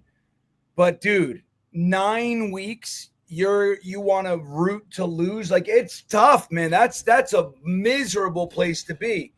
I like that they went into the bye on a win. You come out of the bye, which, by the way, Robert Saleh never figured out how to do. If we had an extra fucking day of rest, we lost. Robert Saleh lost after the bye. That's what he did. He did not know how to do it. He didn't know how to come out of the bye and win because he had no idea how to keep his team motivated. It was okay to be lax. It was okay to be lackluster. It's okay to be sad. It's okay to lose. Fuck that. Aaron Glenn just went in and out of the bye with a victory. We traded our 2 big-name players, and we won as a result. Think about that. People said, oh, the Jets are obviously in tank mode now. You think? Ask them.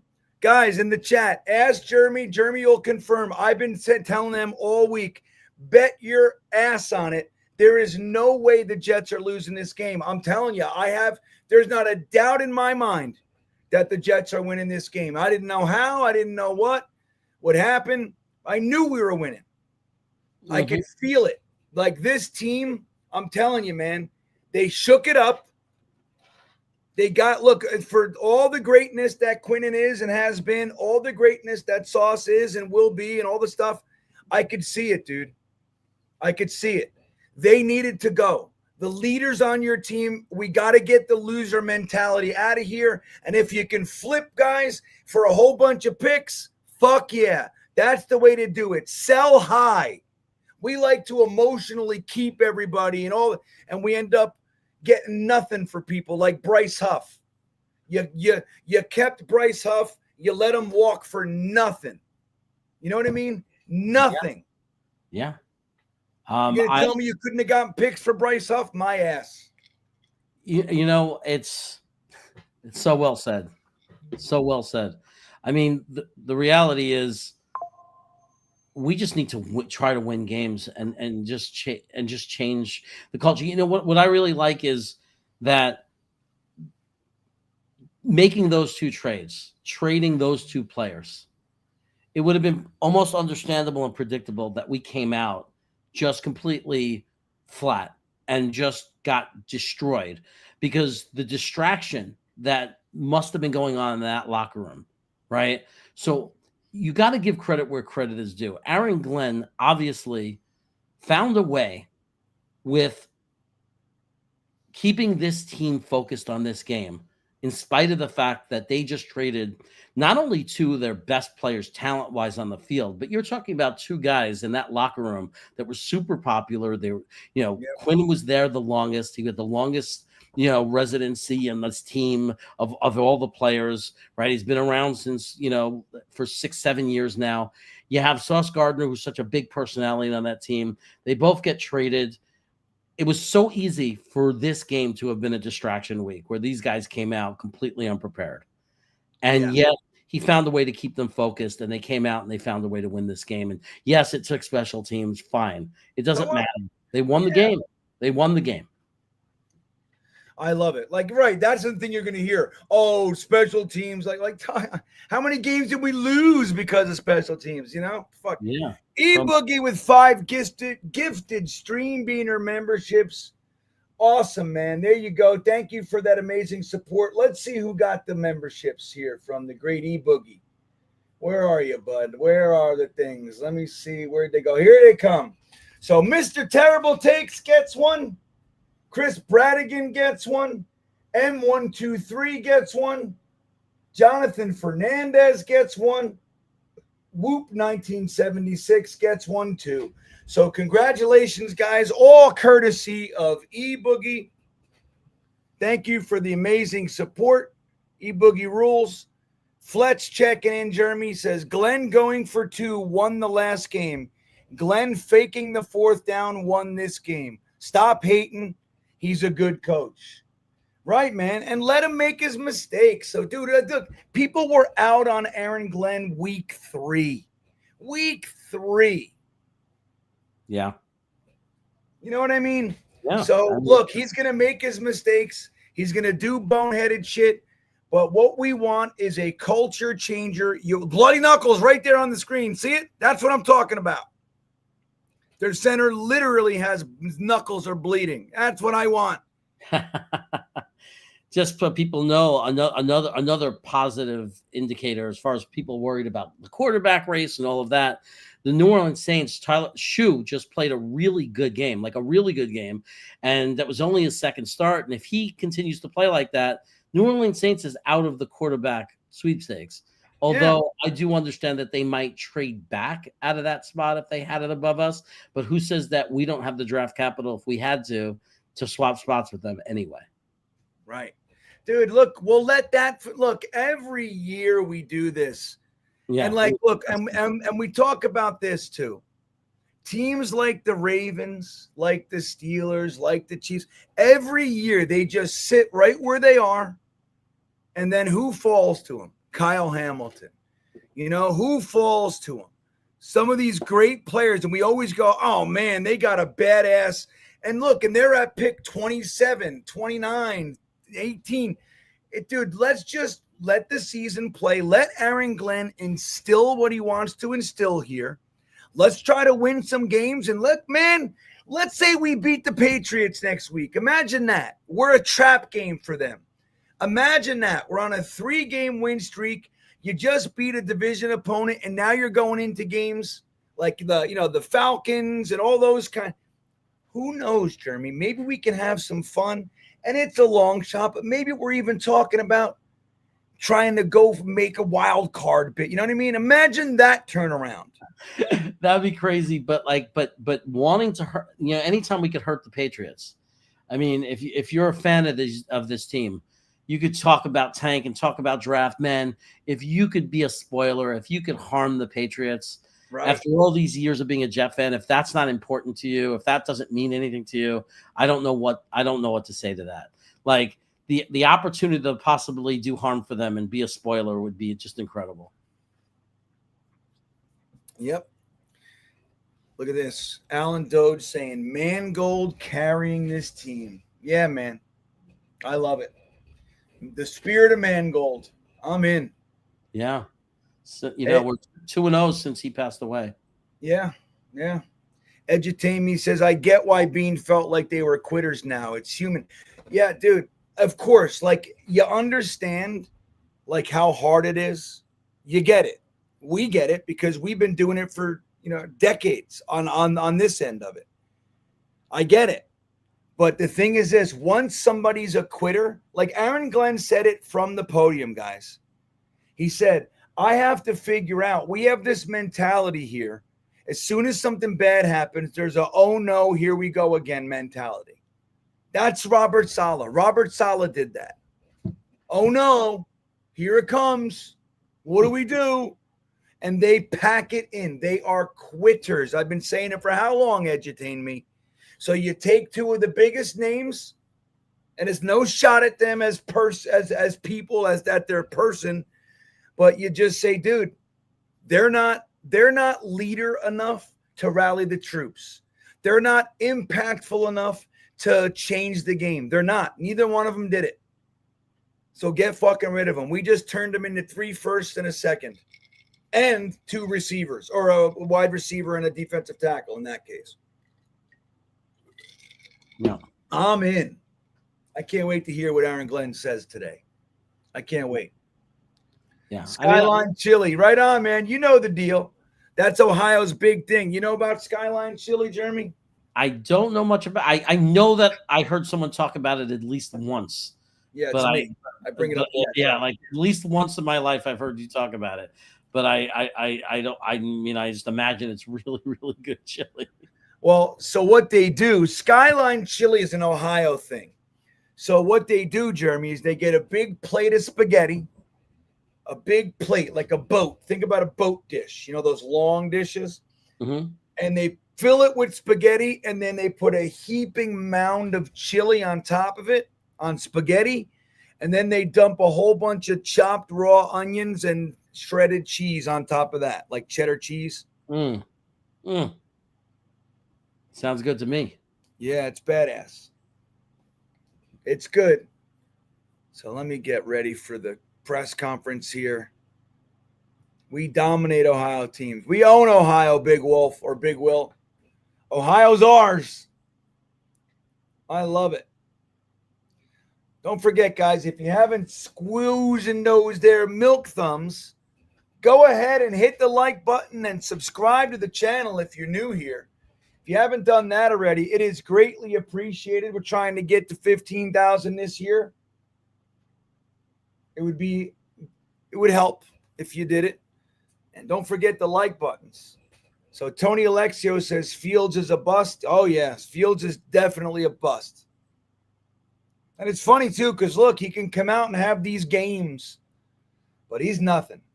He's the best. I mean, Fields would be best served as a backup quarterback. You know what I mean? Yeah. He can come in, play a game for you here and there, but he's not a starter, dude. Can't do it. Yeah. Yeah, I mean, that's what he is. He's a backup quarterback. He's the kind of guy who, against some defenses, might actually be able to do make some big runs, keep you in a game, like a backup quarterback, like a guy, but definitely is not capable of being a starting quarterback in this league. You have to have some evidence that you could come in week to week and give your team a chance to win. And he's not even a game manager. Like, he's so bad that he's, on some weeks he comes out half the time just dysfunctional. Like, so he clearly is, a backup quarterback at best. Yeah. I mean, that's what he is. All right, hold on. Let me get ready here. I can argue that. Come on. Oh, hold on. Aaron Glenn is coming to the press. Hold on a second, guys. We're going to start the Aaron Glenn post-game presser. Just so you know, that's what we're doing. You ready there, Jeremy? Yep. Hold on. All right, hold on. Let me turn the volume up for you guys. Let me make it big for you guys. All right, here we go. Post-game presser from our now 2-game-in-a-row winning head coach. Garrett, he just came back on his knee, came down on his knee, the same knee that he injured before. And AZ will be going through the protocol. So this will be tough going to a short week. But when we evaluate him and see how he is, as we move forward, when it comes to the game, tough, hard-fought game. Give those guys a lot of credit, which I know Coach Stefanski, he does a really good job with those guys. And I know that he's trying to navigate through the quarterback situation that he has going on. But when it comes to our guys, man, just all during the week, man, so much noise. It's really not by those guys in the locker room. Those guys just stay focused. They let everything that they just block all that crap out, man. They just go and play football. One thing that we're trying to do, we're trying to build something. And I've said this from the beginning. There has to be a foundation that has to be set. And, man, these guys understand that. And we're trying to build that foundation and get to where it's stable. Because I truly believe is once you build a foundation, if it's truly stable, then you can sustain winning. And that's what we're trying to accomplish. And listen, we know we have a long way to go. And we have a lot of work to do, on both sides of the ball. But I tell you what, our special teams really gave us a spark today. And that's what we need. And that's what I talk about playing complementary football, when all three phases can go out there and play. But today was really supportive football again.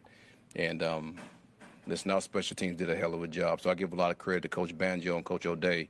Man, it was special to see both of those guys because both of those guys have had some issues, up to this point with Kane with some of his injuries in I3, what happened early in the season, and he's just turned himself around.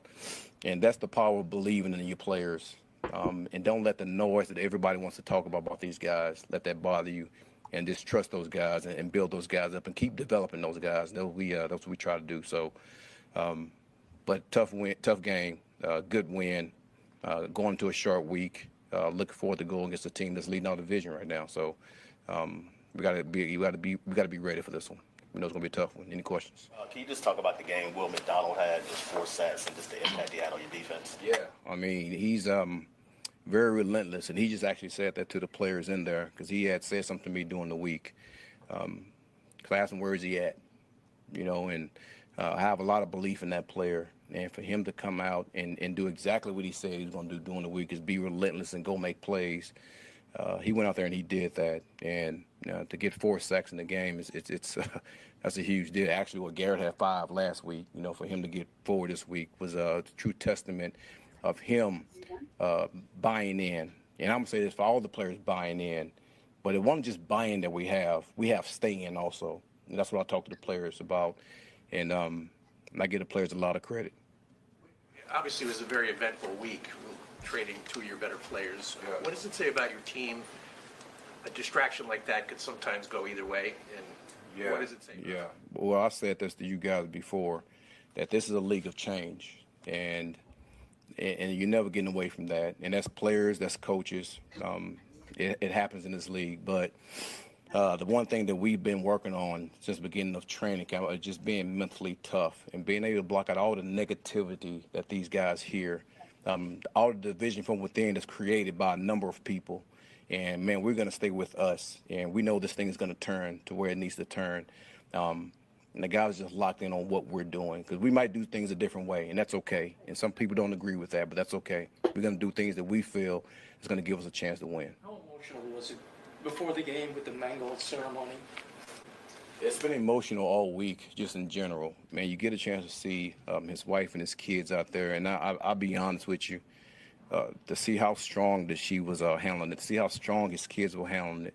Man, that in itself just tells you a lot about who he was and how he was the leader of his family and how much of a rock his wife was to be around his kids and the way they've raised their children.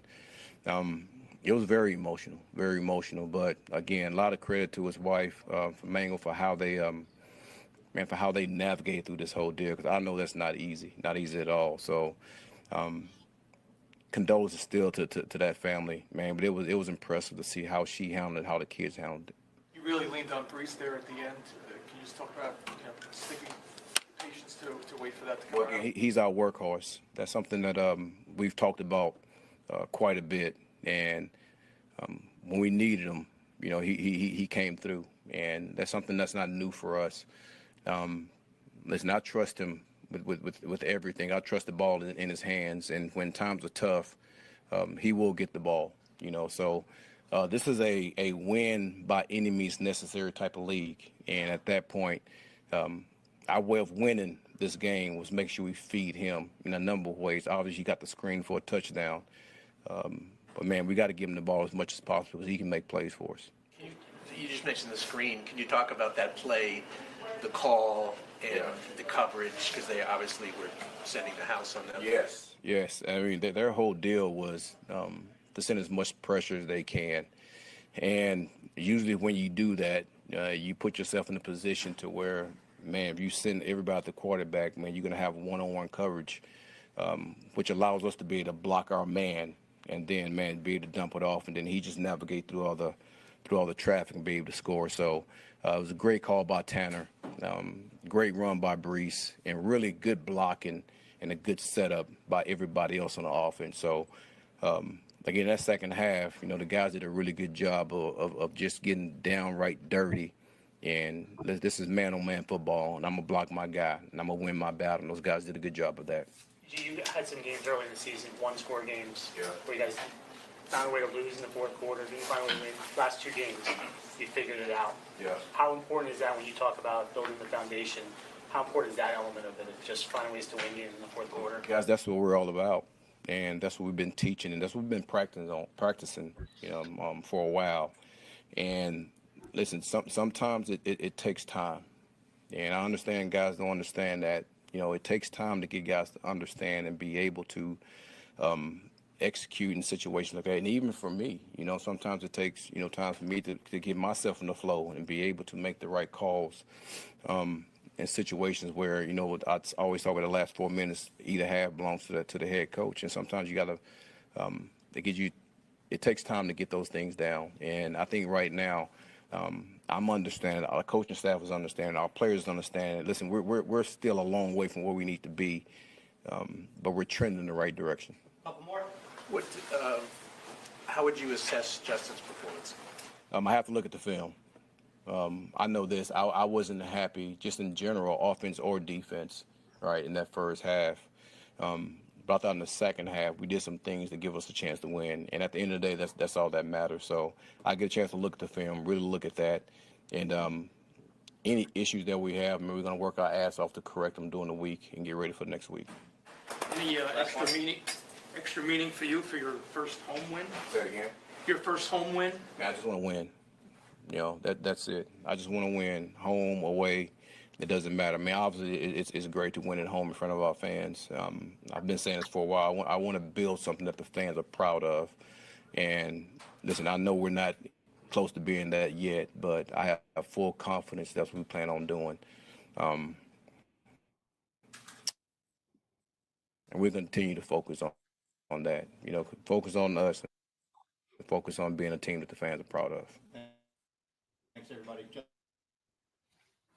All right. Yeah. We're done here.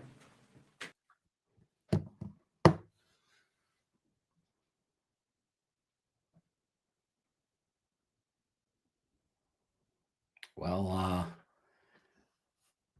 what do you have to say about that, Green Bean? So it's just me now. Well, what do you think about that?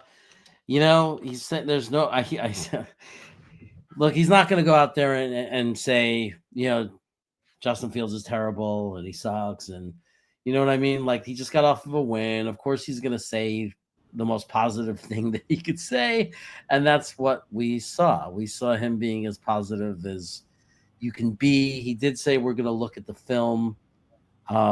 So that's a reality. Look at the film says, it's not him coming out and saying, well, Justin Fields was wonderful and perfect and great, and we're really happy with the way he played. He said we're going to look at the film, which kind of tells me not really. We're not. Not good. Right. We're not saying he did a great job. Yeah, it's a delay tactic, and everybody knows that. But look, just so you know, I was here. I just can't click. I don't know what the fuck. Like, again, man, my system over here today is a mess. So I was like trying to unmute myself, and it just wouldn't unmute. So, but anyway, look, I think he said some key things. One is we're trying to build something, right? We're trying to build something here, and for people that don't understand what that means, those words, right? Like when he says, I'm trying to build something the fans will be proud of. And people say, well, how fucking proud are we with 0-6? It's like, well, there's a word in there, Jeremy. Build. Build. That word doesn't say, I want to miraculously be something, right? No, it says we're going to build. Generally speaking, when you think about building, you think about like a house or a building or something. What's the first thing you got to do? Well, you got to fucking clear the spot. You got to build a fountain. You got to get bricks and concrete. And, it's a process. You start at the bottom. He came here. We were a team that has not eclipsed 7 wins in about 10 years. All right. We have not had 7 wins in about, more than 10 years, but let's just say in a decade or more. Last year, we had 5 wins. 5 wins. Why is it that we somehow think that this guy is going to come here and take a 5-win team and all of a sudden be better than that? Why? You know what I mean? So He says we're going to build something. Now, like he also said, which I liked, there was a lot of noise this week, right? A lot of it, of course, we know that. Well, what is? A lot of the noise can be positive, but for these guys, for the players, they lost some of the people that they probably thought were kind of untouchable. You know, Sauce Gardner, nobody thought Sauce Gardner was going to get traded. And like I talked about earlier, including Sauce Gardner, right? So they had to shake all that off. I'm sorry, Greenby, I have to interrupt you with this. Yeah, go ahead. The last play of the game, Jacksonville's down by a point, and the ball gets tipped, interception, touchdown. And who was the defensive tackle who got the interception and the touchdown? Who do you think it was? What team? For the Texans? For the Texans. Oh, I don't know who's on there. Sheldon Rankins. Yeah, but he hasn't been a Jet for 5 I know. I just saw it and I had a laugh. But it is funny. I mean, like, that's the thing. Like watching Sheldon Rankins celebrate. Make no mistake, guys. The Jets are the center of the NFL universe. Yeah. Like, there's no doubt in my mind. Anytime you turn around, just like you're pointing out, there's a former Jet doing something somewhere. You know what I mean? Always. Every single week. You know? It's nuts. Which brings me, good comment, Dano. I don't know if they'll do that. Maybe after this week. I mean, they definitely should have started Justin Fields this week after the bye. I mean, after the last win before the bye. But I don't know how much longer you can do this. Now, Scoextray. I can never say his name. I've tried it a million times. C-O-S coexist. Coexist Ray, yeah. He says, like all former Jets quarterbacks. Now, it's so funny because I want to point out how dramatic you're being right now. Name me all the Jets' former quarterbacks that are succeeding right now. So you got, Aaron Rodgers. Is he a Jets quarterback? He was here for one season, really. You know what I mean? You know what I mean? Like, really. Yes, he was here last year, so there's that. But I would say I would definitely say he's a Packer quarterback. You know what I mean? Really. He was here. Okay. That's fine. But then there's Sam Darnold and Geno Smith. Sam Darnold, like we pointed out, took 4 teams. He's 4 teams away from the Jets. And it took 4 or 5 years, right? Let's say 4 years. No, it's 5 years. 1, 2, 3, 4. This is his 5th fucking year away from the Jets. And he was never, ever, ever even close to being as bad as Justin Fields is. Never. Right. It's not even comparable. Yeah. Like, it's not even comparable. Even when we let him go, a lot of us wanted to keep him. A lot of people, half the Jet fans were saying, trade down. That was Green Bean. Trade down for the big I didn't want to keep Sam, though. I wanted Sam gone. Again, like Jets, look, like this is the thing where we make it impossible. Like you were talking about before, like we make it so you can't win on either side of the argument, right? Which is a place that I just choose not to live, which is Sam Darnold. Whoa, why did we let Sam go? Blah, blah, blah. Look how great he is. When meanwhile, you won't even give Aaron Glenn 1 season to prove himself. Yet Sam Darnold had 3 years here. He capped out at the 31st top quarter. Like that was his best. 31st ranked quarterback in the NFL. All right. He was the 31st ranked quarterback. Now you can make an argument that he didn't have an offensive line and he didn't have great receivers. Sure. That's all part of it. 31st ranked quarterback. Okay. Seeing ghosts, all the kind of stuff that was going on with Sam. He didn't go to his next team. And it's not like we cut Sam last year and he went and he looks like this. That's not the case. He went to the Carolina Panthers for 2 years. He was their starting quarterback for 2 seasons and failed. Then he went to be a backup quarterback for the 49ers. They chose not to re-sign him. Okay? So he had a good year on the bench, Shanahan offense, which I believe is the reason that he was able to put it all together. A year in Shanahan's offense is probably going to do you real good, you know? But so then he goes to the Vikings, and he's 15-2, Jeremy. Mm-hmm. But they don't re-sign him. Why? They let him go. You know, and I don't know why. I'm not saying anything nefarious. But he went to the Panthers. They cut him. He went to the Niners. They let him go. He went to the Vikings. They let him go. Now he's a success. So why is he a former Jets quarterback having success? You know what I mean? Dude, we're ancient history. We're a different lifetime. Geno Smith, let me point out how fucking Geno Smith, it took him 9 years or 8 years to get good, Jeremy. 8. We are trying to say on one side of the argument that we let these guys go too quick.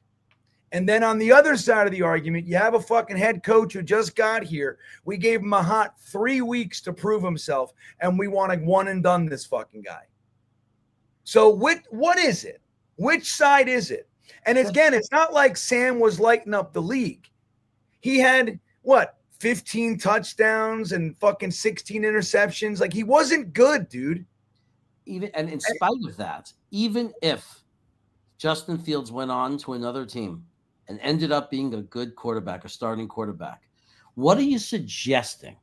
Are you saying that we should just keep Justin Fields starting as the starting quarterback and then next year keep firing coaches and bringing in new offensive coordinators? Is that what we're talking about here? What are we saying here? Right. You're watching this guy play. What are you seeing that you could say, oh, it's us? Right. Like, what are you seeing? We're watching him hold the ball for over 4 seconds in a clean pocket. What are you seeing? It's not that we don't protect him. It's not that we don't have a good offensive line. Like, what are you seeing that you could sit there and blame him and blame the team and say, oh, it's the team? I mean, what's the other alternative? Well, let's just keep firing coaches year after year and year and keep Justin Fields on the – if he goes somewhere else and he does well, fine. It's clearly not working out here. Yeah. So he's saying, how about giving him more than a tanking level roster? Dude, he's got Breece Hall, Garrett Wilson, Isaiah Williams, or I'm sorry, Isaiah Davis. What's the tight end? Mason Taylor. More than enough to go to throw more than 15 yards in a game. Watch the film. We stopped the film. We watched the all 24 open guys. He's alone in the pocket and not throwing the ball. Yeah. We have evidence that these guys were open. We saw it today in the replay. We saw 2 guys open where he could have thrown the ball, where he took a sack today and had plenty of time in the pocket to do it. Well over 3 seconds. An NFL quarterback has got to, especially when there are open receivers, get rid of the ball within 3 seconds. When there's open receivers, there's no question about it. You cannot succeed in this league if you can't do that. Yeah, like, you got to, like, listen, it's one thing, like, when you have a quarterback and the roster sucks, you can still see that they can play quarterback and they're being betrayed. It's like Trevor Lawrence. Like, Trevor Lawrence, he drops all over the – my power just went back on. Yay. My power just went back on.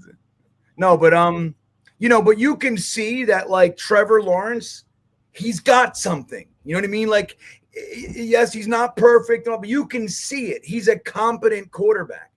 Totally different. Same thing with Zach Wilson, dude. Zach Wilson is now, he's on his, we traded him to the, he was on the bench of the Broncos last year. And he's been on the bench of the Dolphins all this year. When Tua got hurt, they didn't go to Zach. They went to the other kid first. Right.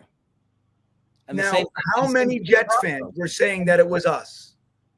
He's now on his 3rd team. He can't get on the fucking field because he sucks, dude.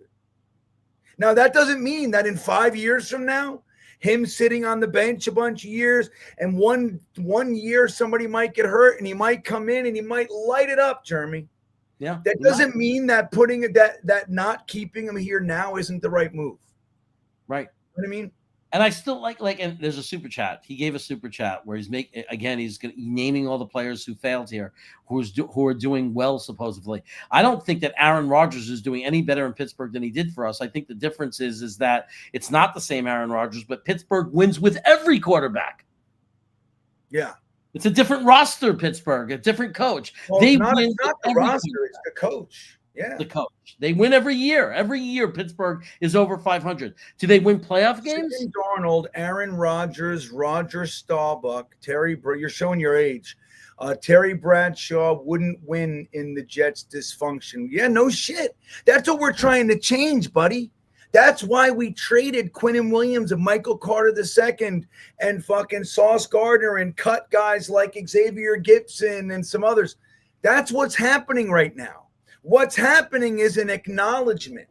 There's an acknowledgement right now that this fucking organization as a whole, the Jets organization, is slapstick, right? It is a comedy show, and it's time to change it. So that process, you're not going to undo 20, let's just call it 15 straight years of utter ineptitude. You're not going to change that in fucking 5 minutes. None of that, your entire argument, nor anything I'm saying has anything to do with whether or not Justin Fields sucks. Justin Fields, he's taking the ball from the center. He's going back to pass. There are guys wide open. He's getting 3 seconds plus all the time. It's all over the place. He's got more than enough time. He's got a rushing attack that, by the way, the defense is focused on. And he's got open receivers. He's not throwing the ball. I don't know what to tell you.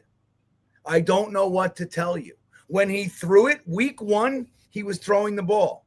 Ruckert was catching for him. Mason Taylor was catching for him.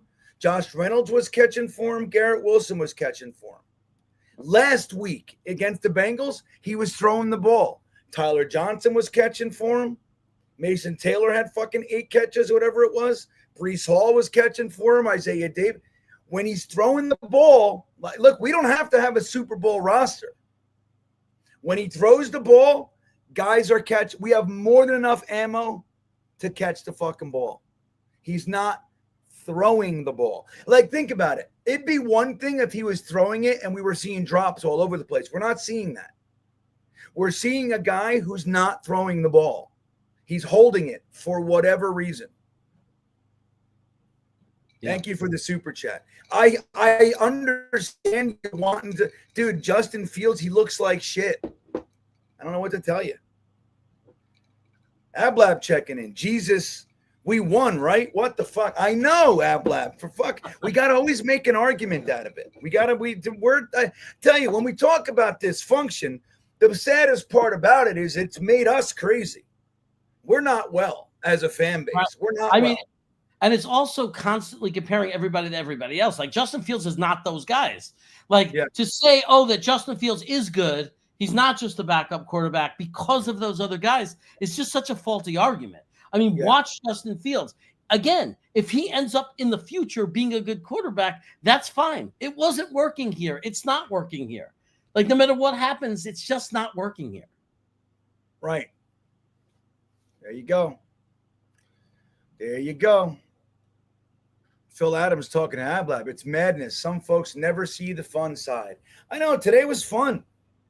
We had a fun, dude. I'm going to tell you something. We watched something that I don't know how often happens in ever. Dude, 2 consecutive kick returns for touchdowns. Do we ever see that? No, I never saw that.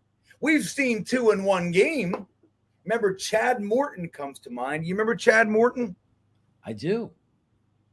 I remember Chad. He was part of do you remember when the Redskins signed 4 New York Jets in free agency? Remember that year? It was so confusing. It was just like, it felt like they called them the Jetskins. The Jetskins. I remember they signed Randy Thomas, our guard, who was awesome, by the way. That sucked to lose him. They signed John Hall, our kicker. Mm-hmm. Lavernius Coles, our starting wide receiver. That was the big one. That was a big one. And then Chad Morton. And then Herm Edwards, what he did in response was 2 years later, he traded Santana Moss for Lavernius Coles to get him back. What a wacky organization we are, dude.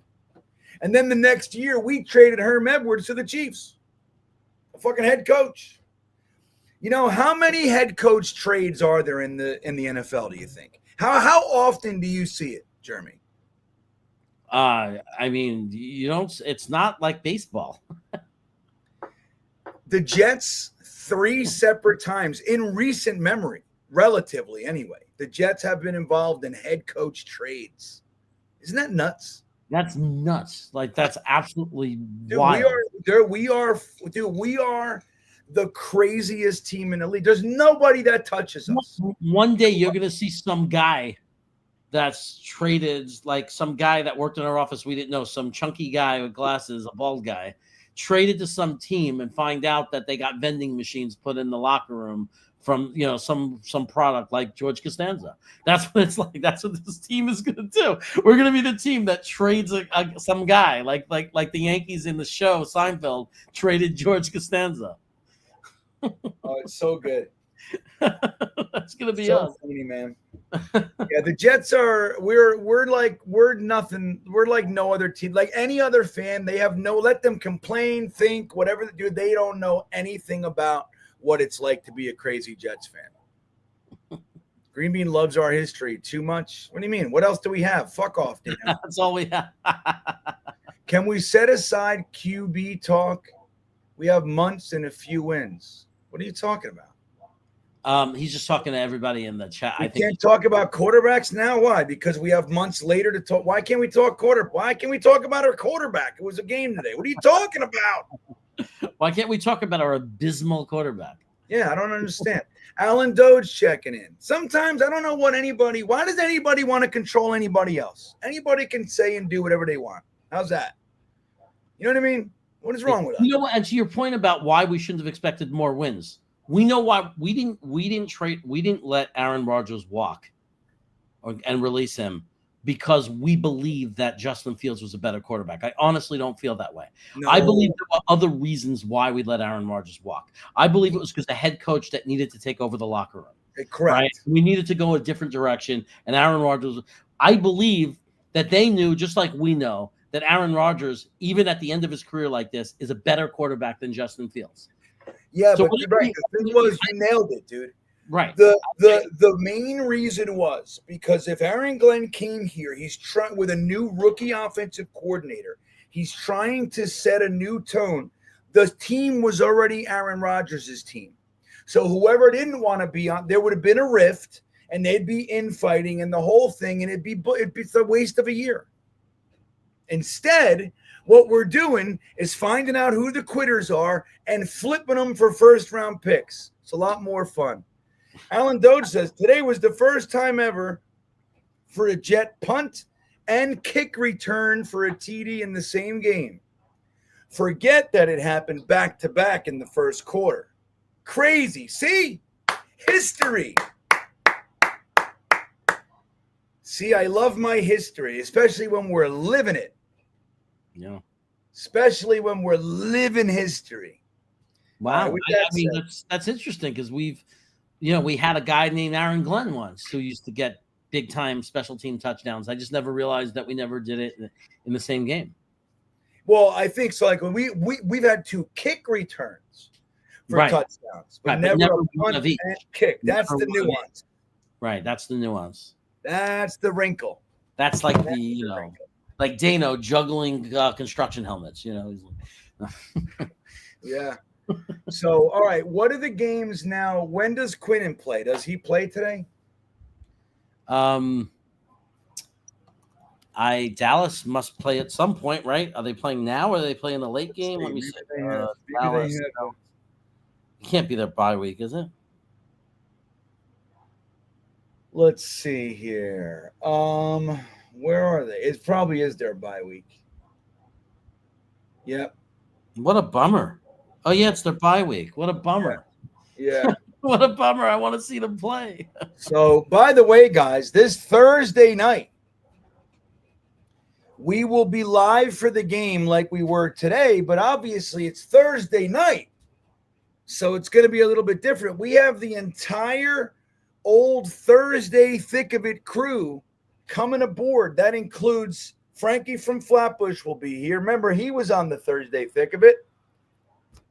Dom C will be here for the whole game. He was on the Thursday Thick of It. Gunny will be here with us for the game. He was on the Thursday thick of it. But check this out, Jeremy. Checking in at halftime because Jeremy won't be with us. He's flying, he's jet setting around the country. Y2K, who used to do the trivia for the Thursday thick of it, is going to stop by and do some trivia. What do you think of that? Awesome, just like old times. So we're going to do the whole thing. The Thursday thick of it crew will be here. I wish Jeremy could hang, but he's going to be flying around and stuff. So it is what he's traveling. Maybe you'll check in too. That'll be nice. I mean, I'm traveling east. Obviously, I'm going to multiple stops because whenever I go east, I visit my mom. But it's for the overall theme of the trip. The reason I'm traveling east is for someone that we all know and love. Aren't you coming early? How long you staying in North Carolina? I land on Friday morning because it's the red eye, and I stay 1 week. And then on Friday, the following week on Friday, I fly into New York and go into Long Island and there for the wedding weekend. Okay. So I get 1 full week in North Carolina with mom. Nice. And yeah, I know you made me nervous, so I don't want to go. I just got back from New Jersey today. Holy shit, man. What a weekend. I'm exhausted. I don't even know if I'm going to film the podcast this week. I got to go figure out. Well, anyway, the power went back on, so let me see what's going on with that. But all right, guys, we're going to get on out of here. I want to remind you before we take off one more time to make sure you guys are getting the deal. Make sure you know about the amazing deal from Sleeper. Turn your football knowledge into real money, guys. All you got to do is go there, see what the player the predicted stats are for the player that you want. Pick more or less. You can win up to 100 times your money. But the way to get started is that $20 entry fee for all new downloads, of the app. You don't have to worry about being afraid. You don't have to be afraid anymore, Jeremy. You don't have to be afraid anymore. There's no reason. Once you're in, exactly. Once you're in, you can use the promo code GreenBean to get a 100% match on your deposit up to $100 with Sleeper. So you take that football knowledge of yours, turn it into real money on America's #1 fantasy and sports app, Sleeper. Right here. Link is in the description to make it easy. Just click it, takes you right in there. And thanks to Sleeper for hanging out with us today. What a great thing. What a great, great thing. Jeremy, what do you got coming up? Anything? Tonight, I'll be in the danger zone with Dano at 10 p.m. Eastern. And I will be back at 3 p.m. Wednesday with O'Leary on the reality check. So those are the next 2 times I'll be live. And yeah, unfortunately, I'm going to be missing a couple of these games. You know how much I love them. It's a bummer, but makes it all that much more appreciated when I'm back, which I will be after a week after O'Leary's wedding. I'll be back to finish up the season with you. There you go.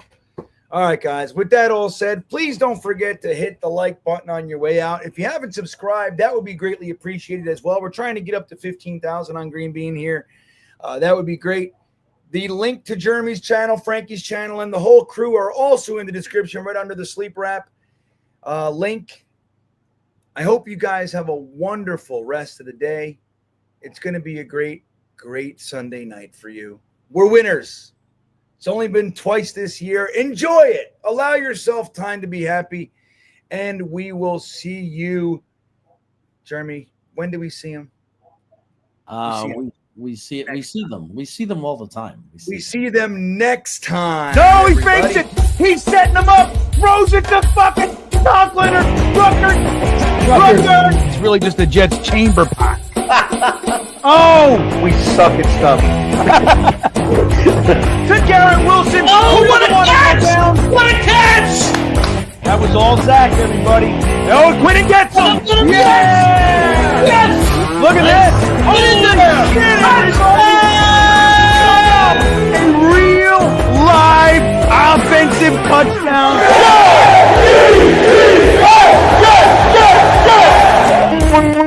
Got pressure. Run, you idiot. Here we go. Oh, that's a catch. That's a catch. All right, everybody. Garrett Wilson doesn't give a shit. Look at Zachy do, huh? Let's go, Zod. Gets it around the end. Run, little guy. Touchdown, Jets! Are you kidding me? I believe in Zod. Let's go, Jets.